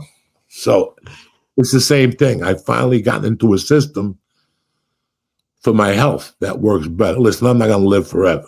Nobody wants to. You see these people who are 88 and the fucking thing, you know, and you're like, let me take him for a little ride and push him. Trust me. As he's going down, he'll say, thank you. He hasn't spoken for you. He hasn't spoken in years. Yeah, well, he told me thank you as I was throwing him off the fucking bridge. How's that? Oh, Jesus Christ. Yeah, I was thinking about when you were just talking, like, you've been talking about what you've been looking for in comedy, like that feeling again. Like, are you feeling that? It sounds like it in jiu-jitsu. I'm feeling it more in jiu-jitsu than I am in comedy. Even though I didn't get on stage last week, but I wrote more than what I had been, and I'm writing differently now. Ooh, and what way? Like I went upstairs the other day and I saw that my wife got 2 pillows and I got 2 pillows, but my wife's pillows are bouncier than hers. So I asked, why'd you give me this COVID HIV pillow? Because one pillow got COVID and the other one's got HIV. And she's like, I don't understand that. I go, one pillow's skinny, but the other one's like the ones they put when people were laying down dying on their stomach. It's all warped. Not that I sleep with it on my stomach. I also wrote a joke that, it's getting to the time now, about 4 or 5 years. Okay. Black people are starting to get shaky again because they haven't heard the N-word in 4 years. Now they're starting to get fucking paranoid, like something must be going on. We haven't heard the N-word. We're going to like, we don't know what the fuck is going on here. You know what I'm saying? So black people, all these people are about to say, you know what? Enough with this shit. We're dying to hear the N-word again because we can't live like this no more. For 200 years, you beat us, you called us this. Now one day you just stop. You chase us with fire, So I'm writing differently now. I can see that. I still got it, cocksucker. You guys are right. Oh, fucking Christ. Yeah. Oh, any day now. It's going to be Black Lives Don't Matter. Black people running down the street, painting white people with black face. That's it. Enough of this shit. Let's go back to normal. We're waiting for the fucking world to end. You're walking around going, I haven't been called a racial slur in 4 years. When's this building going to fall on my fucking head? I better let my afro grow because it's all grow on my head. You know what I'm saying? Oh my God. It's the truth. Tell Black me lives don't matter. Any day now, they're going to come out and say that. Is it going to be black people saying it? Oh, yeah. Listen, fuck it. We're done with this shit. You're treating us too nice. It's like that when that criminal got shot in the Twilight Zone. And,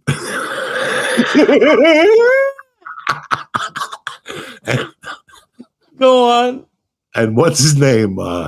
The butler from Sebastian Cabot took him. He was dressed in white, and the guy got shot, and he didn't know he got shot. He turned around, and Sebastian Cabot was there.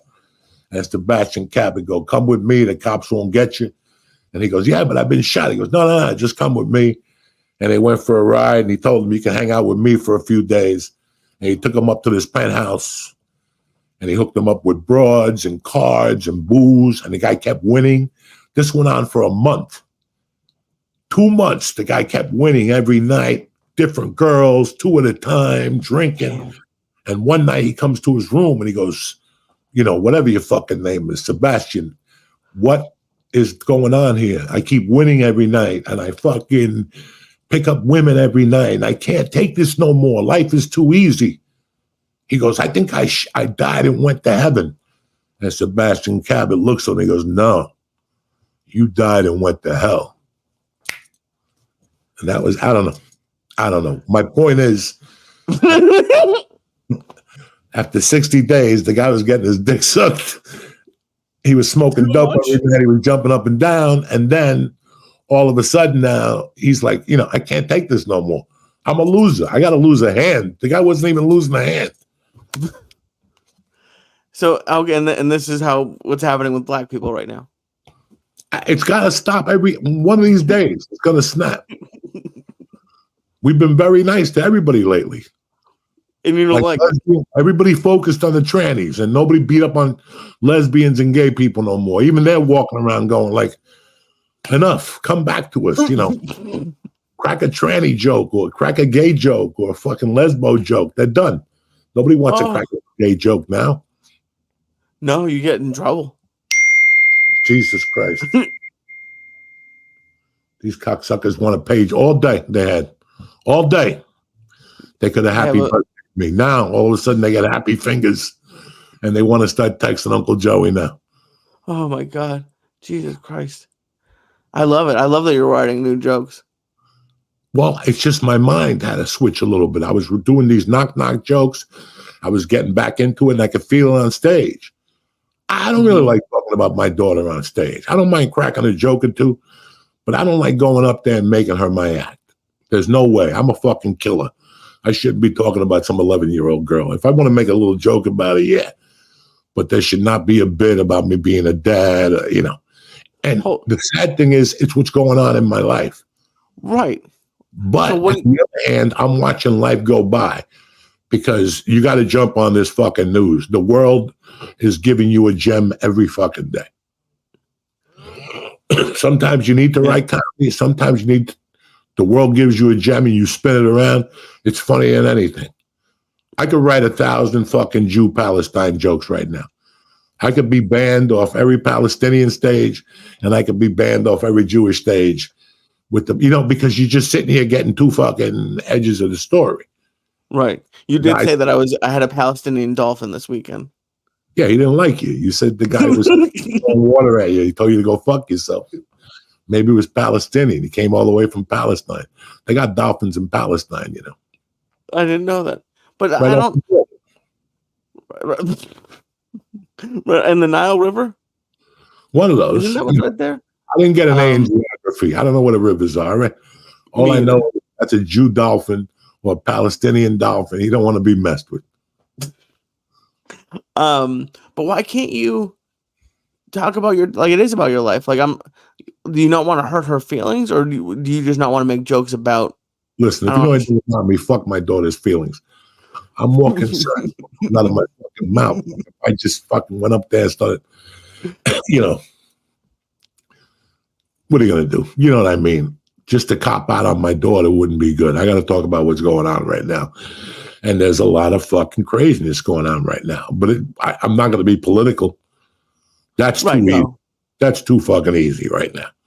You could pick that apart for hours, and I don't even know what I'm talking about. You know? No, you've never liked talking about politics. I had someone get mad at me in Jersey for not talking about politics. So that's why you don't give them what they want. Fuck them. I give you what I want. This is my world. This is my stage, motherfucker. I'm not going to listen. When you move to LA, they make you talk all this shit as a young comic. And they'll say that material's good, but you have to let them know what your family sitcom is going to be about. You just shot yourself in the foot. Once you pander to those fucking people, you shot yourself in the foot. It's your fucking hour. It's your 45 minutes. It's your 15 minutes. It's your TV show. This is not stand-up comedy. This is everything is coming out. Smoke, the fucking mirrors, some Chinese guy throwing firecrackers up in the air, dancers. When you're doing comedy, that's what's going on, but it ain't really going on. Okay. You know, it's like Thomas Ward had a great joke years ago that he had a little dick. When you got a little dick and you fuck, you got to make a lot of shit happen in the room. You know what I'm saying? So when he's fucking, he's breaking windows, he's pulling fire alarms at the same time because she don't know what's going on. He's getting excited by all this stuff that's going on. He'll break a mirror, you know. That is a funny joke. Anyway.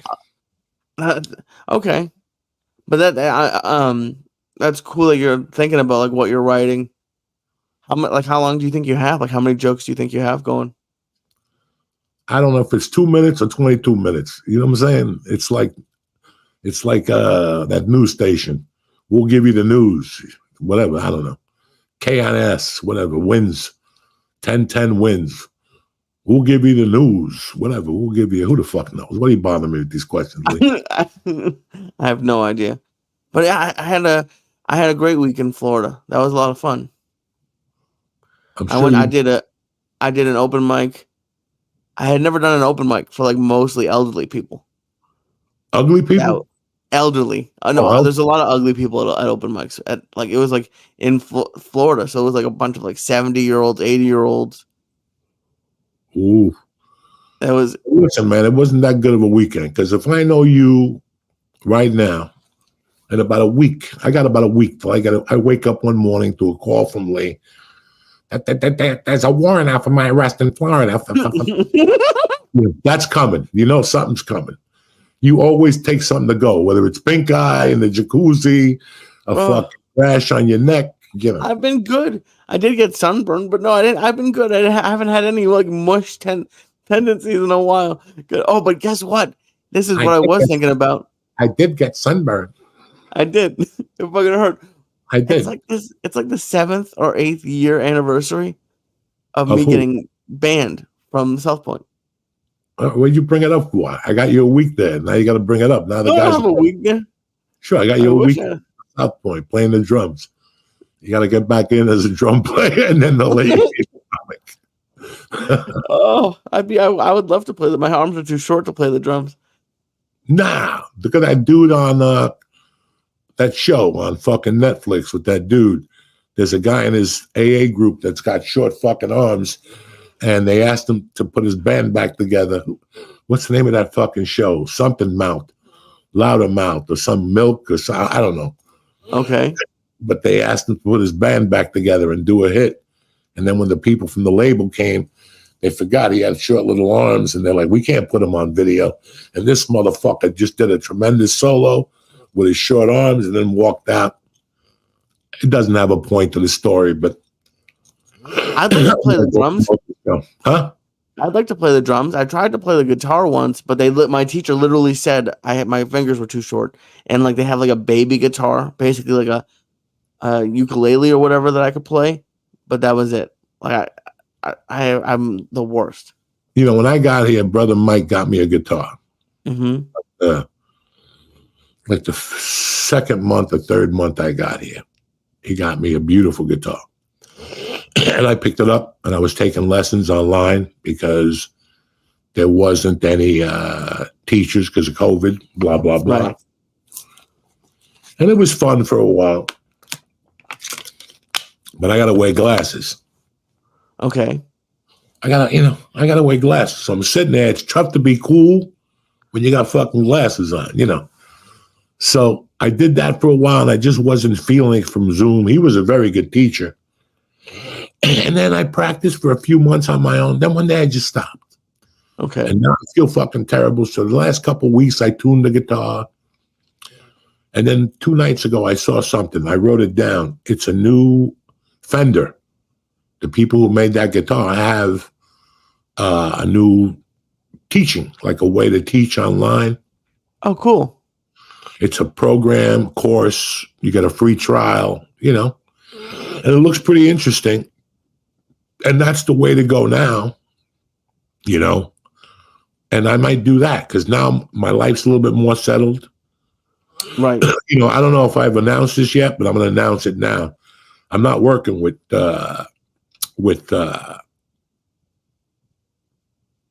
whatever anymore. The weed company. Oh, okay. Okay, so that's how high I am right now. I forgot the last. You want me to say the name? Okay. Yeah, no, they know. He knows. We parted on good ways. There's no animosity or nothing. It was just time to move on. You know, I did the best I could with them. And, you know, the licensing in Jersey is a nightmare right now. You know, when the medical marijuana thing opened up in Jersey, a lot of people were confused.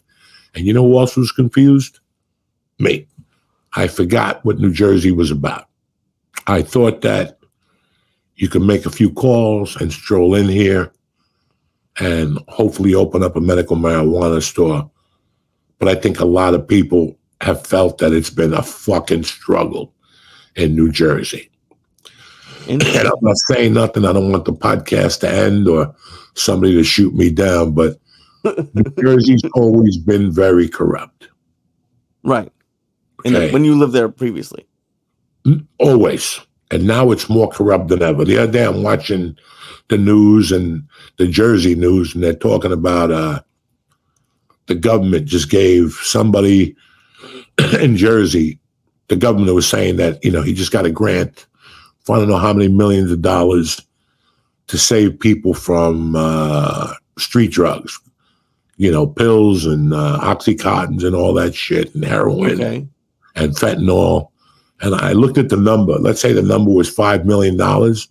I'm like, these guys are going to get like $800. Right.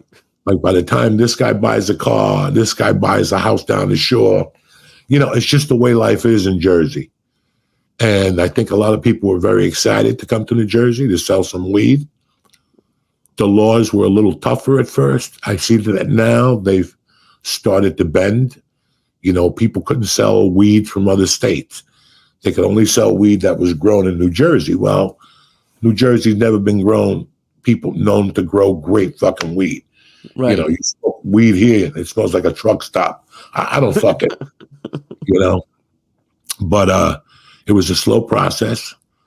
And, dog, I know people who've got 1,000 connections, and they still haven't opened their store. They've been paying for rent for fucking 18 months. Oh, they made Jesus. things, you know, because after they come in, then they inspect it, then you got to wait another 30 days till after inspection. It's really been rough for these people. And I think all that stuff, that all contributed to the laughing gas thing. They were trying to open up in Atlantic City, and they've run into, you know, it wasn't moving, and I wasn't doing anything good for them anymore. If they were in Jersey now, I'd be the king. I'd be down there once a week, hanging out, smoking dope in Atlantic City. At least I'd have somewhere to go once a week. You know, this is what I was hoping for, that once that opened, I'd get a residency and AC, and I'd be right there. My after parties would be at the weed store. Right, that makes sense. But it just never, you know, I think they just got the license to grow. Damn. And, you know, you got to put money into that, and that takes time. So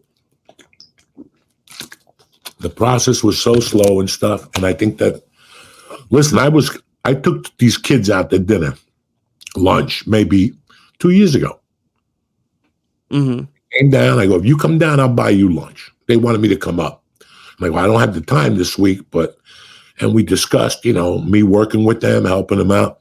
They check in with me now every 6 weeks. They're still not open. Fuck. And these people know people. So it just hasn't moved. I got a great delivery service now. Oh, cool. I mean, fantastic. You know, it's really secretive. You have to give me a license, and, you know, you need a reference to get in there. Fucking fantastic weed. They deliver within 2 hours right to my fucking house. I can't complain. They got edibles. They got 200 milligram edibles, 500 milligram edibles. I mean, nobody got the motherfucking ABXs like I do. No. But I ate some good ones tonight. I ate some old ABXs. These motherfuckers are starting to turn purple. I had like 4 of those. And then George gave me one of those 2,500 milligram chocolate bars. Oh, yeah? I ate like 3 rows of them for the fight. And I ate the last row tonight. Jesus. And that's my story. I'm sticking to it, cocksucker. It's another week of paradise. What did you think of the fights? I only watched the prelims. Okay. Oh, yeah. The funny thing was, this is what happened. My wife went snowboarding with my daughter and her friends. Right. That morning, I was already thinking about the fight. If I don't have to watch the honeymooners, I could watch the last fight. Right. And I told my wife, I go, before you leave, can you hook up the fight for me tonight? And she said something that she doesn't know. And I said, you know what? Don't worry about it. Worst case scenario, I'll go to my friend's house, or I'll figure it out. I'll call you and walk me through it. Well, I'm down here. I was waiting for the fucking whatever fight. I watched the last prelim fight, the girls. Mackenzie Dern. And then I said, let me go upstairs and turn the Roku on. Roku don't turn on. I call her in fucking Pennsylvania. You know, the Roku, she don't know what to do. All right. I go to the bedroom. I try to Roku in there. That motherfucker's not starting. I'm about ready to strangle myself. I just go, don't worry about it. I call you. Yeah. You know, and I'm like, how the fuck? I didn't know if I could stream on the computer. I didn't know if I had to download ESPN Plus on the computer and then start from scratch. I ain't got that type. And it's 10 o'clock at night. The edibles are burning a hole in my fucking soul. I don't have time to download apps and call you up and ask you what happened. So I called you up and I said, tell me who's winning. And then you hit me back with Cejudo. And that was it. I said, you know what? I'm not playing this fucking game. I'm going to go upstairs. I did bet for the fight to lose, go under 3.5 rounds. Oh, so you won on that one. Nice. On that one, but I bet the girl, listen, I love fucking Mackenzie Dern. I'm her biggest fucking fan. Her jiu-jitsu is off the chain. But I knew this girl is very good on her hands. The only thing I didn't, motherfucker, wait till I get off this podcast. I'm going to fucking strangle you. I love Mackenzie Dern. I'm a big fan of anybody who's a jiu-jitsu black belt because I know how hard it you take to get one. But I know the other girl, and I was looking to get some money, right? I was like, I only had like $100 left of my fucking DraftKings. And I said, you know what? Let me bet against Mackenzie with this girl on her hand. And I like, this fight's going to be Volk and the Spanish kid. I think they're going to go right at it. I go, let me go under 3.5. That's the best I had. And I went to bed. I didn't even know. I watched the whatever fight, so I didn't go back on DraftKings. I won. Right. The other fight, I went to bed. I wake up the next morning. He knocks him out. But I look at the other one to see how much I won on the other one. It was supposed to be like $25 to win 52. The fight lost. I'm like, how did I win? And I lost because if DraftKings sends you the, by the way, if it's a unanimous, all 3 cards, then you lose. So, hey, you live and you learn. But I'm not trying to like start any shit, but like I bought these fights and I've been buying them for a while. I've been buying them for years. I don't think I'm buying any more of the pay-per-views. To be honest, like I always think like the last fight was really good. I didn't get to watch the prelims. For the amount of money, the $80 that they cost now, I think the fight nights are way better. Like, you have to look at your budget and see where you stand. I mean, listen, guys, I used to watch every fight, and if I wasn't watching it, I'd be at the fight. Mm-hmm. And that got old after a while. There's too many fucking stairs at these arenas. And I'm walking up the stairs and people are yelling. Meanwhile, I'm having an anxiety attack just because I see stairs and not just 3 of them. It's like 42. And you just, you realize you don't want to be in public time, whatever. I don't know what happened. But now, I get a card every 3 cards. Right. Every 3 or 4 cards. But it's got to be, everything has to match. The honeymooners can't be on. My daughter's sleeping out, or she's sleeping in with a girlfriend, or I got the TV all to myself till 2. I got to like 3 of the fights on the card. I got to bet 1 fight. Mm-hmm. It's big for me. Like I'm looking forward to 299. Who's that one? That's the one I think in Miami.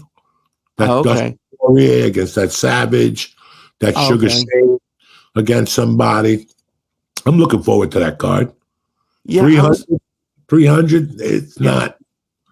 Even if they put Ronda Rousey or whatever, give us some new something. There's got to be a rivalry going in there. There's got to be something to that effect going in there to really, and that's what they don't have. They have no Conor McGregor for 300. They really got to get something in there.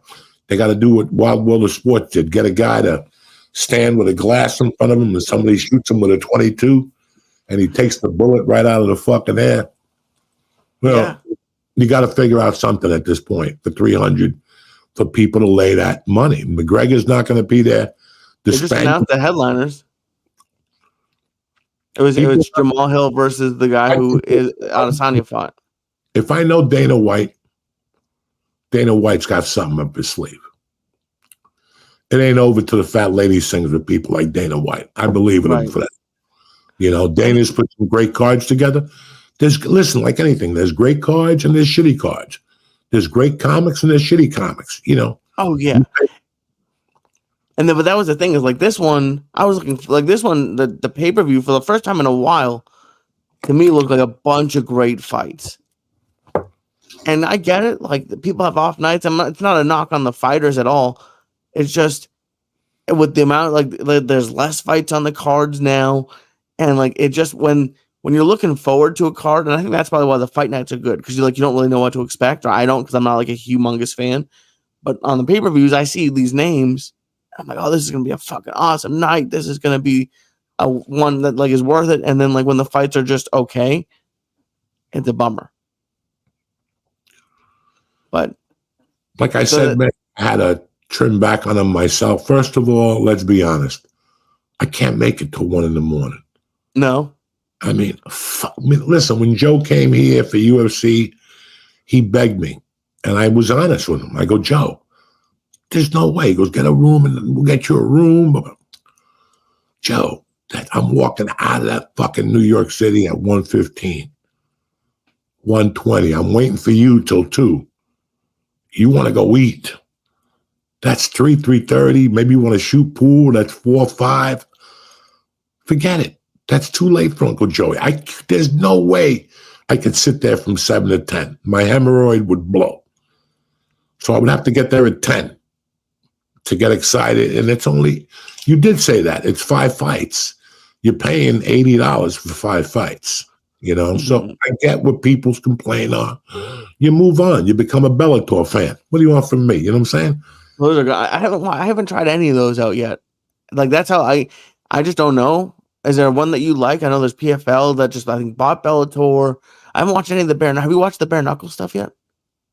No, it's too brutal for Uncle Joey. That fucking kid's a killer. Diamond Mike Perry. I love him. I love him. But I don't want to be around that dude. I don't even want to watch him bust people's mouths and shit. I can't.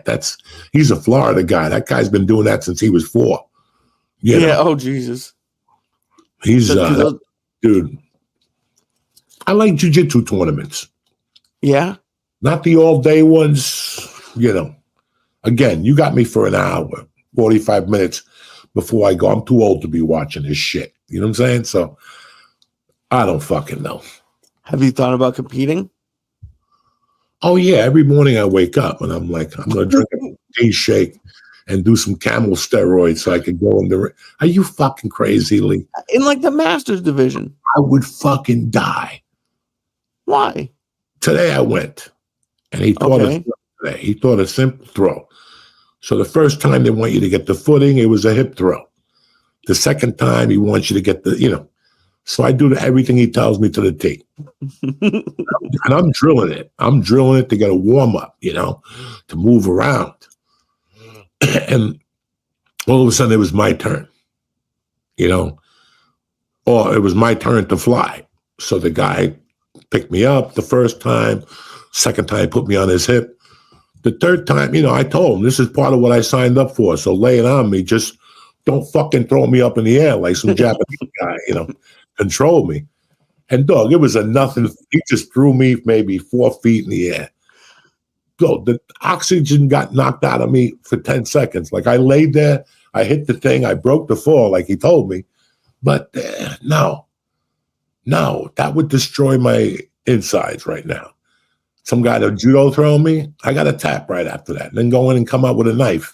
How are you going to throw a 60-year-old man like that? Do you think they're going to put someone on you that can judo throw you?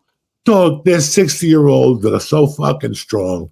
These guys have been doing jiu-jitsu since they were 40 or 35. They developed that donkey strength. And yeah, they don't go to class every day like they used to, but they're still strong and they've been doing it for fucking 18 years. And that strength in a competition, especially if they're used to competing. I'm not used to competing. I would have an anxiety attack. Listen, I'm the first guy to tell you. I would have the fucking worst breathing. There's times I go to class and I get little anxiety attacks. I'm breathing heavier because I'm losing it, So I'm hip to all this. I'm very content with doing what I'm doing. Okay. Since I was 44 and I started hitting the bag again, I've always known that I was never going to go into the ring. I was never going to challenge nobody. Those days are long gone. I'm doing it just to work out. And that's what's helped me so much with jujitsu. I wish more old guys would join jujitsu because I've mastered how to go in there, save yourself, roll correctly, and I stretch, I bulletproof my body, I fucking lift weights around it, I walk. I'm not fucking Ryan Gordon, but it becomes something different. I drill more. I put more effort into drilling now because it's the best I got. If I drill during class and I do 2 or 3 rolls, I'm good. Today I did 2 rolls. That was it. I was good. Now I can make it to come back another day. But in LA, I wasn't doing that. I was doing 10 rolls and then trying to figure out why I can't walk. Well, you're 55 and you're 2,000 pounds overweight, Joey. That's why you can't walk. And with that, now for a word from our sponsors, Jack. We're back. Like herpes and God knows what else. You know what I'm saying? I just saw something tonight that you can't fucking, niacin is killing motherfuckers.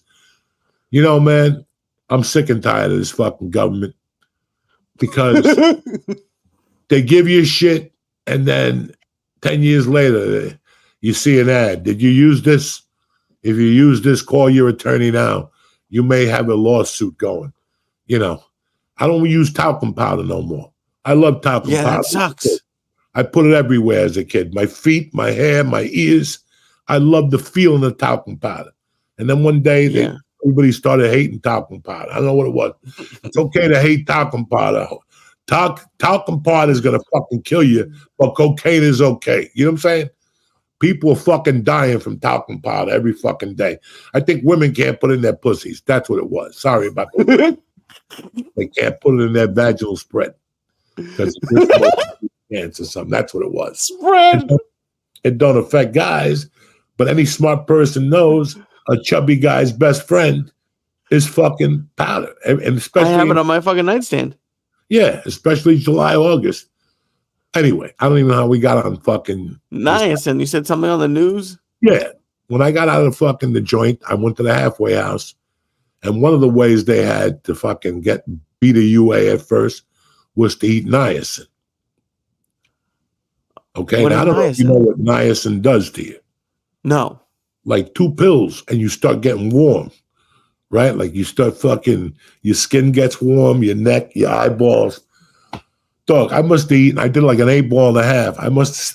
For a whole day, I was eating niacin. I just kept getting redder and redder by the fuck. I didn't know what was going on. I must have ate niacin for a month, and then finally I ate like a jar of it, and I still came back positive. I never did niacin again. You know what I'm saying? Jesus Christ. But what is niacin? Huh? What is niacin? Niacin is you go to Whole Foods, you go up to a little Chinese lady, you go, listen, I need some fucking niacin, okay? And they give you niacin.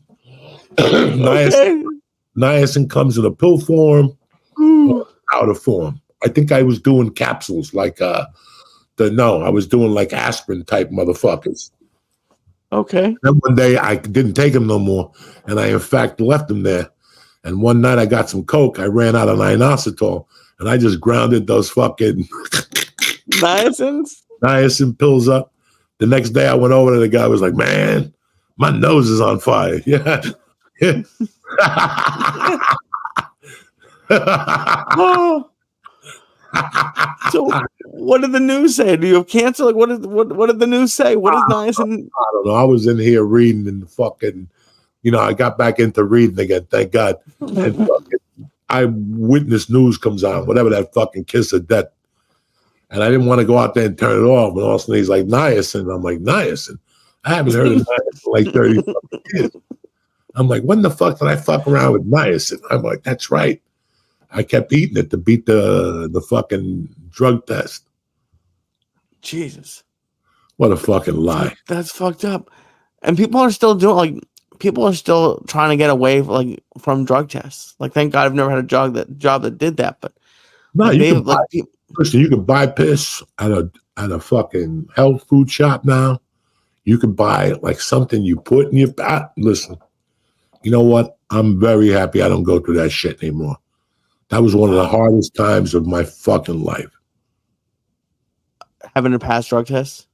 Oh, That was like a fucking 3-year struggle. I took drug tests from fucking 1989 to 1991. And then, no, 1990.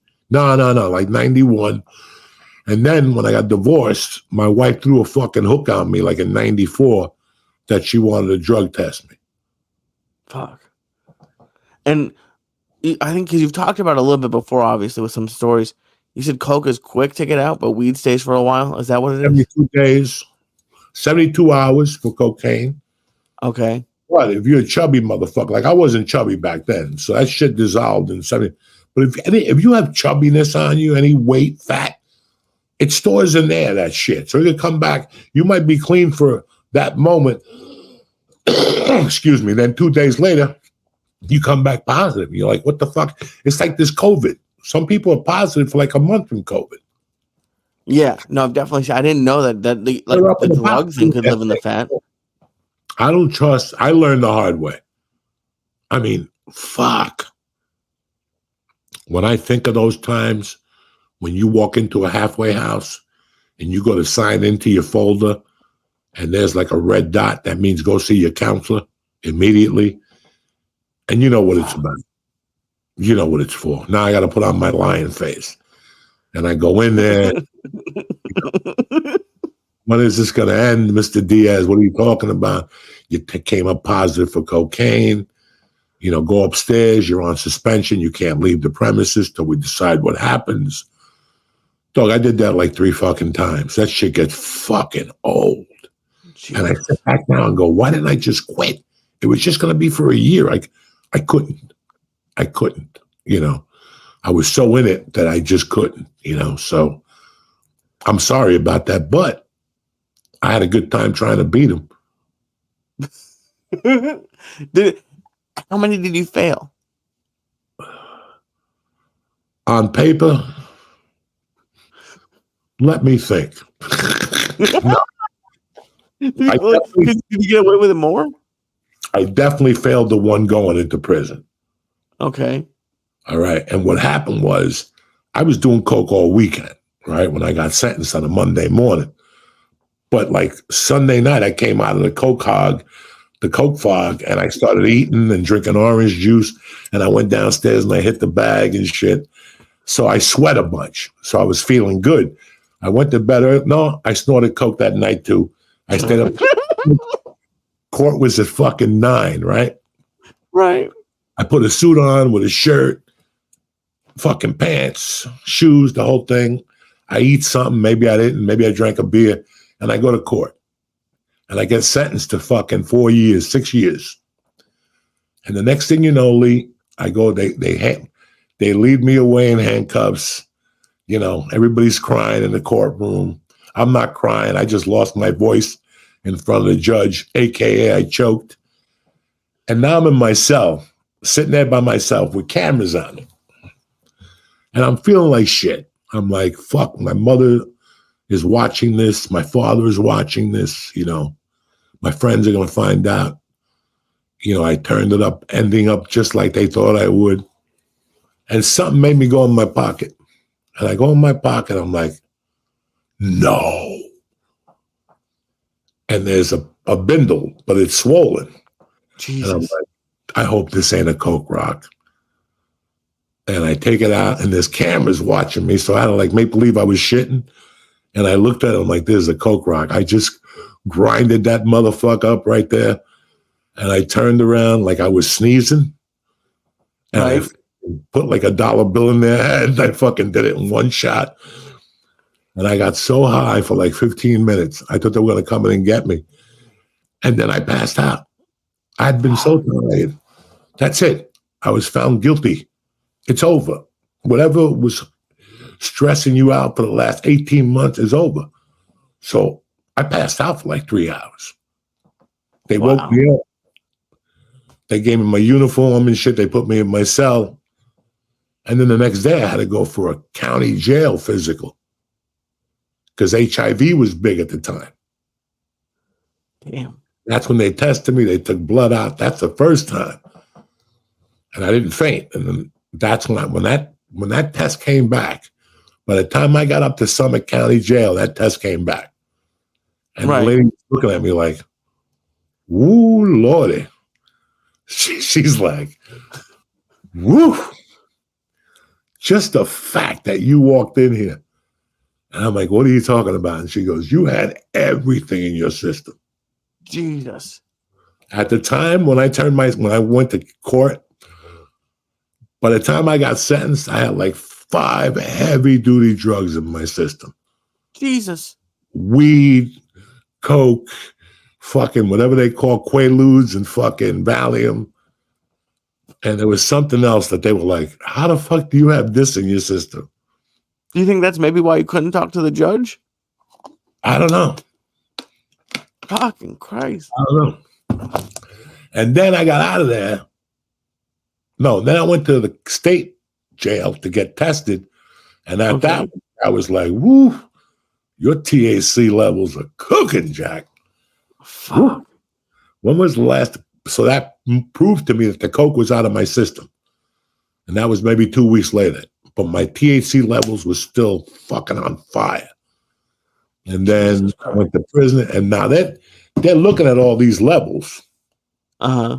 Because when you go into that halfway house or wherever you're going to go, if they test you, they look at those levels to see if you got high on the walk to school. You know what I'm saying? Oh, damn. Okay, so if you were fat or something, like it would still be in your system a little bit when you got to the halfway house? No, at this time, I'm 27 years old. There ain't an inch of fucking fat on me.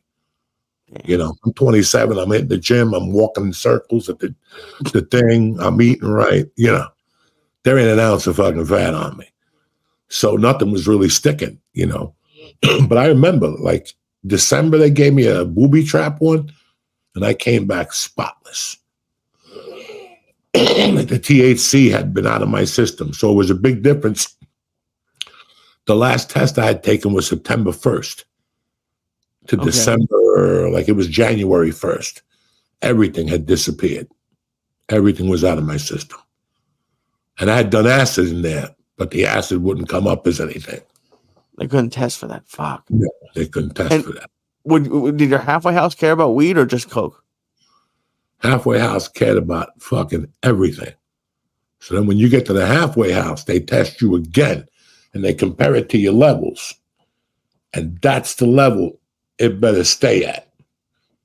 And they say the only reason why the fucking THC should raise is if you ate poppy seeds or something like, you know, they always had some bullshit story for you to get out of it. But in reality, it's a tough case to make in court that you ate 2 bagels and you tested positive for THC. Right. Oh, is it heroin or that's so like, I mean, I know you were talking shit at the beginning about like being sick of your birthdays, but like the birthday today must have been way better than like a halfway house birthday. I didn't spend, my birthday was one day I didn't spend in any of those places. Really? Because by the time I got to the halfway house on my birthday in 89 or 90, 90, I was already moving. I was working. I had a job, you know, I was doing my thing. Okay. So I'm surprised you didn't spend a birthday at the halfway house. No, I wasn't. I was at the halfway house, but I wasn't inside, is what I'm saying. I was never really inside on my birthday. Because I got arrested in November. I stayed in there till January.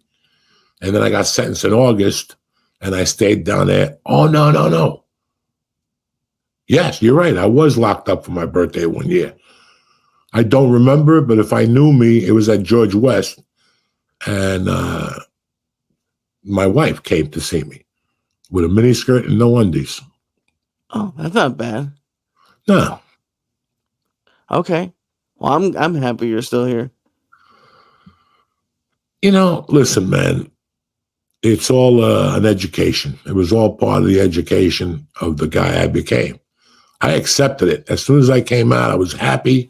It didn't bother me anymore. You know, I had a little paranoia that people were watching me, but after a while, it just wore off. And it was like I was proud to go in because I had paid for my debt, you know. Until today, I'm very proud. I'm just proud of that whole thing because I wouldn't be here today without that situation. No, absolutely. And I just because you were talking about how you age and how quickly it goes. Like, and yeah, I mean that was, what was it, 30 something years ago? No, not 30. Yeah, Yeah, that's all that stuff. a lifetime ago. Is like a lifetime ago. Like people, in your mind, you think like people still remember it. They don't. Life went on for them. Life went on for them. I walked around with the shame for a long time because that's, I was raised correctly. Right. You don't want to go to jail. Then somewhere along the line is where I got fucking crazy. But, I look at it now and I'm fucking happy I went to jail. I'm happy that judge sent me. I'm happy that when I came out, my wife, life is a fucking struggle, man. And if you do it the right way, you still get fucking penalized somewhere along the line. Yeah. Everybody's always going to have their own personal Vietnam, okay? Every hooker's got a hard luck story, all right? End of fucking story. And last time I checked, I'm a fucking hooker. I don't have a degree. And last time I checked, as of recently, you're a half a hooker. Yeah. That's what we do is stand-up comics. So, but it's all good. I accepted it. That's it. You accept it. I don't care if you're a half a hooker. And then my mom told me something that always stayed with me. She was like, listen, I don't care if you grow up to be a janitor, as long as you're the best one in the fucking building. Is there a fucking medal for the best janitor? No. But I want you to know that you're doing the best job that you can. And, whether it's jiu-jitsu or stand-up, right now you're in an area in your life where you're getting your routine now. Right. And you have a hard routine that a lot of people, listen, the toughest part of my life was working 5 days a week and doing comedy 7 nights a week. That's when life gets fucking real. Yeah. Now, you're doing it without fucking glitter powder at night, staying up till 6 a.m. Think if I kept you out 4 nights a week till 6 a.m. and you I wouldn't be able to. Dog, I did it. That's what I'm saying to you. It all just becomes a part of it, whether it's right or wrong. And then you lose stupid shit along the way. And that's what it means to be 61. I mean, I know you for a while you never thought you'd be 61. But like when you were like 40s, or did you ever think about like what your life would look like? Not once. Okay. Not once. But if I did think about it wasn't going to be like this. No, I didn't see it like this at all. With a family and a house and a car and, no. I saw myself living in a room half the size of this with a mattress and a cat bowl and a cat and a blanket and a fucking heater. And maybe one of those, what do you call those 2 stoves that you have in your house? Oh, a hot plate? A hot plate, maybe a coffee maker, tea. I still thought of myself with a TV. A carpet would be a luxury. You know what I'm saying? I'm going to kill these motherfuckers.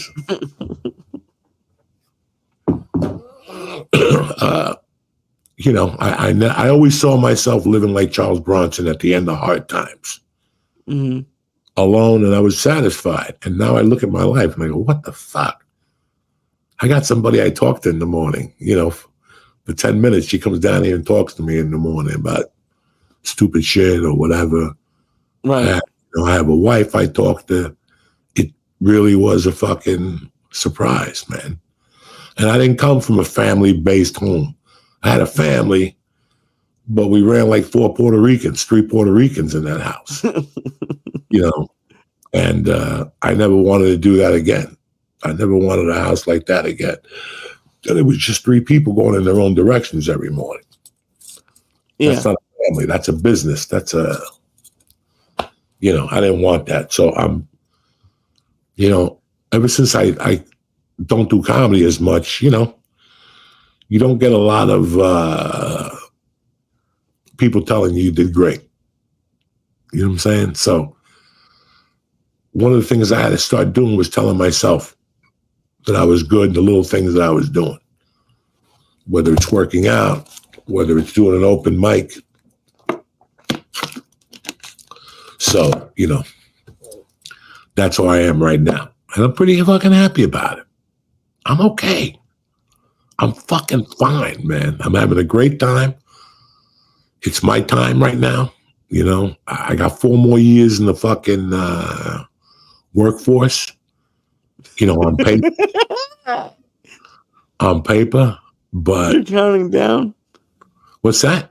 You can't. I can't. There's no countdown. I'm just looking at my options. I'm thinking of doing a lot of things. I listen.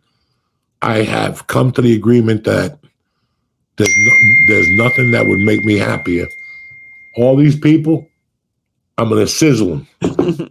There's nothing that would make me happier than to do comedy once a week at a set place where I knew my limitations. I knew what I was getting myself into. I knew what time I'm leaving the house, and I know what time I'm getting back. I'm ready for something like that. Am I ready this week? No, but I'm ready. Like I can feel. Like I feel good. I know where I'm at now. I'm caught up a little better. My daytime schedule, I finally got it to run smooth. It took me 3.5 fucking years. Like my day was always shaky. I didn't know. Now I got it down. Like my mornings and shit, I got a great morning. Some mornings like Wednesday, Thursday, and Friday, I got a boogie at 8 out of here, or sometimes 7:45. Tomorrow I got a late start. I can leave here at 9:30, 9:45. Wednesday's acupuncture. I'm there at 9 sharp. So I got a pretty good schedule. I got meetings. I got a big meeting tomorrow at 2 for the book. Bring it on, bitch. Whatever. But that's what this so far at the 6-week mark, 7. I got six sets, and that's what I feel. Because last week when I didn't go down there and I got caught up doing something else, I got to be honest with you, I missed it. Yeah, that's awesome. I just don't want it to be big. I want it to be, kind of kept under control. More of a family type room. I'm looking at a restaurant. Nice. I'm looking at a casino, and I'm looking at another casino right now. And that's where we're at, brother. That's awesome. It's crazy how disciplined you are with like having a schedule during the day. Always, since you've known me. Yeah, that's crazy. I don't think most people do that. Because with comedy, you'll get lost. Remember, when you join comedy, someday you're going to go pro. Okay? And that's like me letting you out of a fucking prison. Why is that? Because when you have 6 weeks in a row, and 3 of the weeks are Milwaukee, Minneapolis, and Chicago, you ain't coming back. So you become a nomad. So what does that do? So that means 4 nights a week, you stay in your hotel room all day until showtime and then leave. That's what I did for 2 or 3 years. Yeah. You find, you know what? I'm going to get up at 8, go to the gym, walk, call my mother, pray to the Jewish God, do this, take a nap, lift weights, eat lunch. You start getting a schedule. For years, my schedule was snort coke, wake up, eat lunch, go back to bed. Yeah. Get up, snort more coke, do two lunch. And I was doing it correctly. Were my sets the best? Depend what night you caught me, how much cocaine battery acid I had in my system. But that was my system. When I cleaned up my road schedule, and then you came into my life when I had all these other things, that schedule was as tight as a fucking drum on a daily basis. You could find all the shit in me talking about, I could tell you where I'm going to be at a certain part of the day. I have to start doing that more. I had my schedule down to that type of system. And somebody would look at me and go, Joey, you're full of shit. You don't have it like that. Ask Lee. My notebook, if I go through my boxes, I'll find those notebooks from 2018 because I remember putting them in there when I moved and looking at them after I got here. When we took them out, they're somewhere around here. And I remember looking at those notebooks going, wow, I couldn't believe I was 50 and doing that. Yeah. The flights, the 2 podcasts with you, the 2 workouts, 2 jujitsus, 2 karates with Mercy. One, it was tight. Like my schedule used to be bang, bang, bang. I went home from 6 to maybe 7, and either I hooked up with you or I went to the store Tuesdays and Thursdays and Saturdays. Right. We're at the fourth wall or something. But when you start making progress as a comic is when your schedule, well, listen, why do we keep saying the word comic? When you make progress from your life, is when you start getting your day down early in the morning. And never mind, listen, you're going to write shit down at first, and you're going to get up and look at it and go, Joey's crazy. That's the drugs talking. But if you keep writing it down, I'm going to do this at 9:30 when I'm on the road. Eventually, one day you're going to go, I'm going to do it. And now you're going to feel good. You're going to go, I can't believe I did it. And then you're going to do it in 2 days and 3 days. Now you're going to do it every day. And that's what I had to do here. I had to redefine my schedule. I didn't have the weed store no more to go visit. That was in my schedule. Go to the weed store. Then I would go to crowd therapy because they were right next to each other. It was a perfect fucking scam. And then I would come back and I would go home. And from there, I would go to Alberto Crane in Burbank, come home, meet you at 3 if we had an afternoon. That means I had the night with the girls or I was going to the store. It was never ending, but everything was written on paper. Right, I remember. Everything. This is the 3rd week in a row I've written 3 people's names down that I have to call. ASAP, yesterday. It's been 3 weeks. I still haven't called. Why? Because life gets in the way. I don't look at it till Thursday. Okay. It's just, but eventually I'm going to look at that on a Monday morning and go, I got to call these 3 motherfuckers because I keep writing it down. Just because you didn't do it, that's fine. At least you wrote it down. That's a start. I'd rather you write it down and not do it than put it in your mind and not do it. Writing it down eventually will fucking hold you accountable. And that's when you become really good at what you do, when you become accountable for your days. If I talk to if I grab 5 people and I go, describe Bert Kreischer's day to you, they think he's hula hooping all day. Right. They think he's drinking by the pool with 20 people. They don't know that Bert writes. Bert gets blood transfusions. Bert's got to do a lot of things to be Bert. People have no idea. They think we just fucking were on a yacht all day with a bunch of bitches. It's a Snoop video. It ain't. We're writing. We're going to acting classes.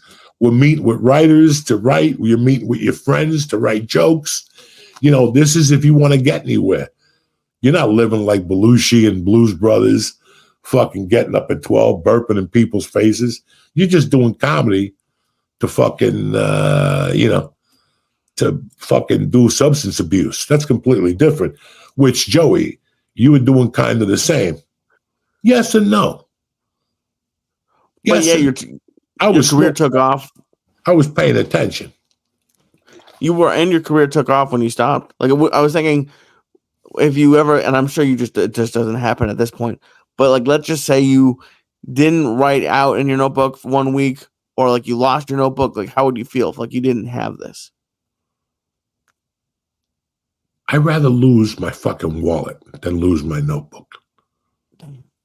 Not because if you read the journals and shit, you're not going to go, well, look, he admitted to shooting 3 people in 19. No, I don't write that in there. I'm not that dumb. Because I want to see how I was feeling a month before. I want to see how I was feeling in October. Every once in a while I smoke a joint, I think backwards. I go look at, what's this month, February? I'll go to October and see what I was going through, September.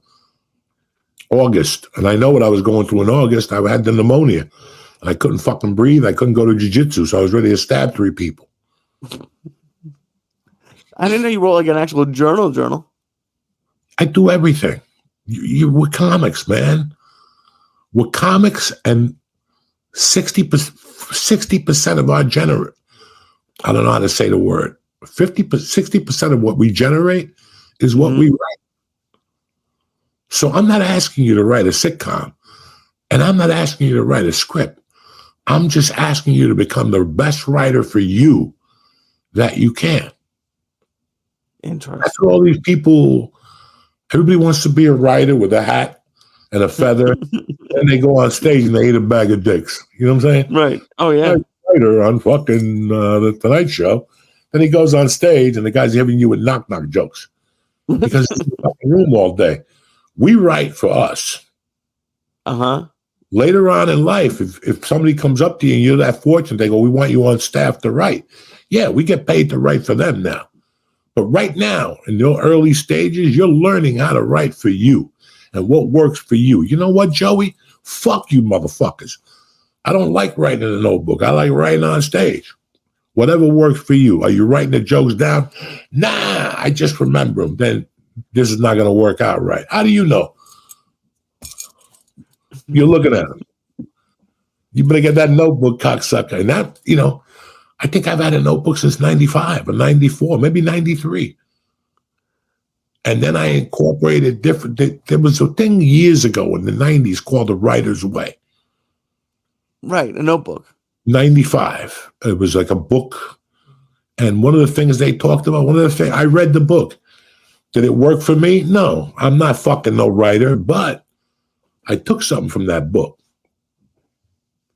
I can't remember what it was now. Oh, to write when you wake up, to get that diarrhea off your mind for 10 or 15 minutes. I read that in 95 and 96 or 94, and it blew me the fuck away. Because I would do it at night. When I got back from doing comedy, I would log in, my set, my weight, and how I did today or whatever. When I read The Writer's Way, I dumped in the morning. Just about anything. What's going on? When you wake up, there's something going on. I don't care if you write down, and you got to be honest with it, because if not, it's not going to work. Right. If you wake up and you're thinking about elephants in Africa, don't wake up in the morning and tell me you're thinking about how much you love your daughter. Because you lied to the most important person in the world, that fucking notebook, which is your fucking mirror. Talk about what you dreamt about. I dreamt about 3 monkeys fucking a gorilla. And one of them was making him eat coconuts with his fucking dick. Okay, write it out. If you want to take it to your therapist, take it to your therapist. Not that I was going to a therapist at that time. The only thing I would go to a therapist at that time was to see if she walked away from her purse so I could clip the small 20 in the credit card. Damn. But that started really working for me, dumping in the morning. And then at the end of that dump going, you know what? It's not all a Black Sabbath song. Let me give it to you what's really happening. Now I'm going to wake up. I feel good. I'm going to go out there. I'm going to tell my boss to suck my dick. And, whatever your goal is for the day. But I would always dump first. That's where I got that from. I didn't invent that. I got that from The Writer's Way. Is it hard to be that honest? Like, it's like we always, not like a straight out lie, but someone asks you how you're doing and you say, oh, good. And look, even if you're like, it's hard. Like, I don't know if I'm anywhere. I'm like 100% honest like that. Comedy is not comedy until you're 100% honest. You're not going to become the best comic you can until you're 100% honest, even when you're telling a lie. What does that mean? That means, hi guys, did I ever tell you I did coke with my cat? Right, okay. That's a bold lie. But people would go to me, that's the best joke you have. Oh my God, I can't believe you did coke with your cat. That's the biggest lie I've ever told in my life. Right. People leave the show going, I can't believe that guy snorted coke with his cat. That's a lie. Get mad at you. Oh, But when I'm just saying it to you, I'm fucking telling you. What'd you do, Lee? I went to the movies with Athena. What'd you do? I snorted cat coke with my cat. Right. And before you could go, no, I'm already down your throat. It was tremendous. We got an 8-ball. We waited up together. I just put it in his nose. And then as the night got older, I rolled up a little piece of paper and I put it in his nose, and I would put the coke in it and blow it in his nose. And you're sitting there going, what the fuck's this guy talking about? But that's telling the truth on comedy. Right. Maybe it's a fantasy of yours. Tell the truth. What's your real fantasy? I want a lady to fucking cut my dick off like a Jew ceremony, to cut the skin off and whip me with it. Talk about it. Okay. That's it's weird because I feel like I am the most honest on stage. But I'm sorry. The other day I was thinking about this. The joke I told you that, one of my fantasies is to smell a turban. I'll pay you $20 for a small turban. Yeah, that's one of my fantasies as a joke. What's my real fantasy? To go up to a woman and say, let me sniff the inside of that Botox pussy, or something like that. I don't fucking know. Right. But what do you really want in a day to happen? You really want to smell a turban? No. What's your fantasy? For some Chinese chick to rub my nuts with her little skinny Chinese toes, and hopefully they smell like soy sauce to really get the party started. I would love to read this notebook now because I feel like that's all over the notebook. All right, I'll let you read it next week. I love you, cocksucker. Love you, buddy. You for being a part of this, and thank you guys at home for being a part of this. Where you at this week, Lee? Drop it on them. I'm at the Providence Comedy Connection. I just looked at the website. It looked like things might have changed Friday and Saturday with Zach Fox now, new headliner. We'll see if I'm even on the shows. I didn't know the headliner changed. I just found out right now, but I'm excited. Well, welcome to the world of comedy. You're always the last one to not know. Oh, I know. I just went on right now, but I'm excited to be there. You're going to show up on Friday. There's going to be an Elvis impersonator there. A Chinese man to really get under your skin. Like one of those Japanese Elvis impersonators and shit. What are you doing here? I here too. To impersonate Elvis. And you're like, what the fuck? Where's my life going to? I lost a $200 spot to a fucking Japanese Elvis wannabe here. How the fuck did this happen in my life? I hear too. Anyway, I hear too. Yeah.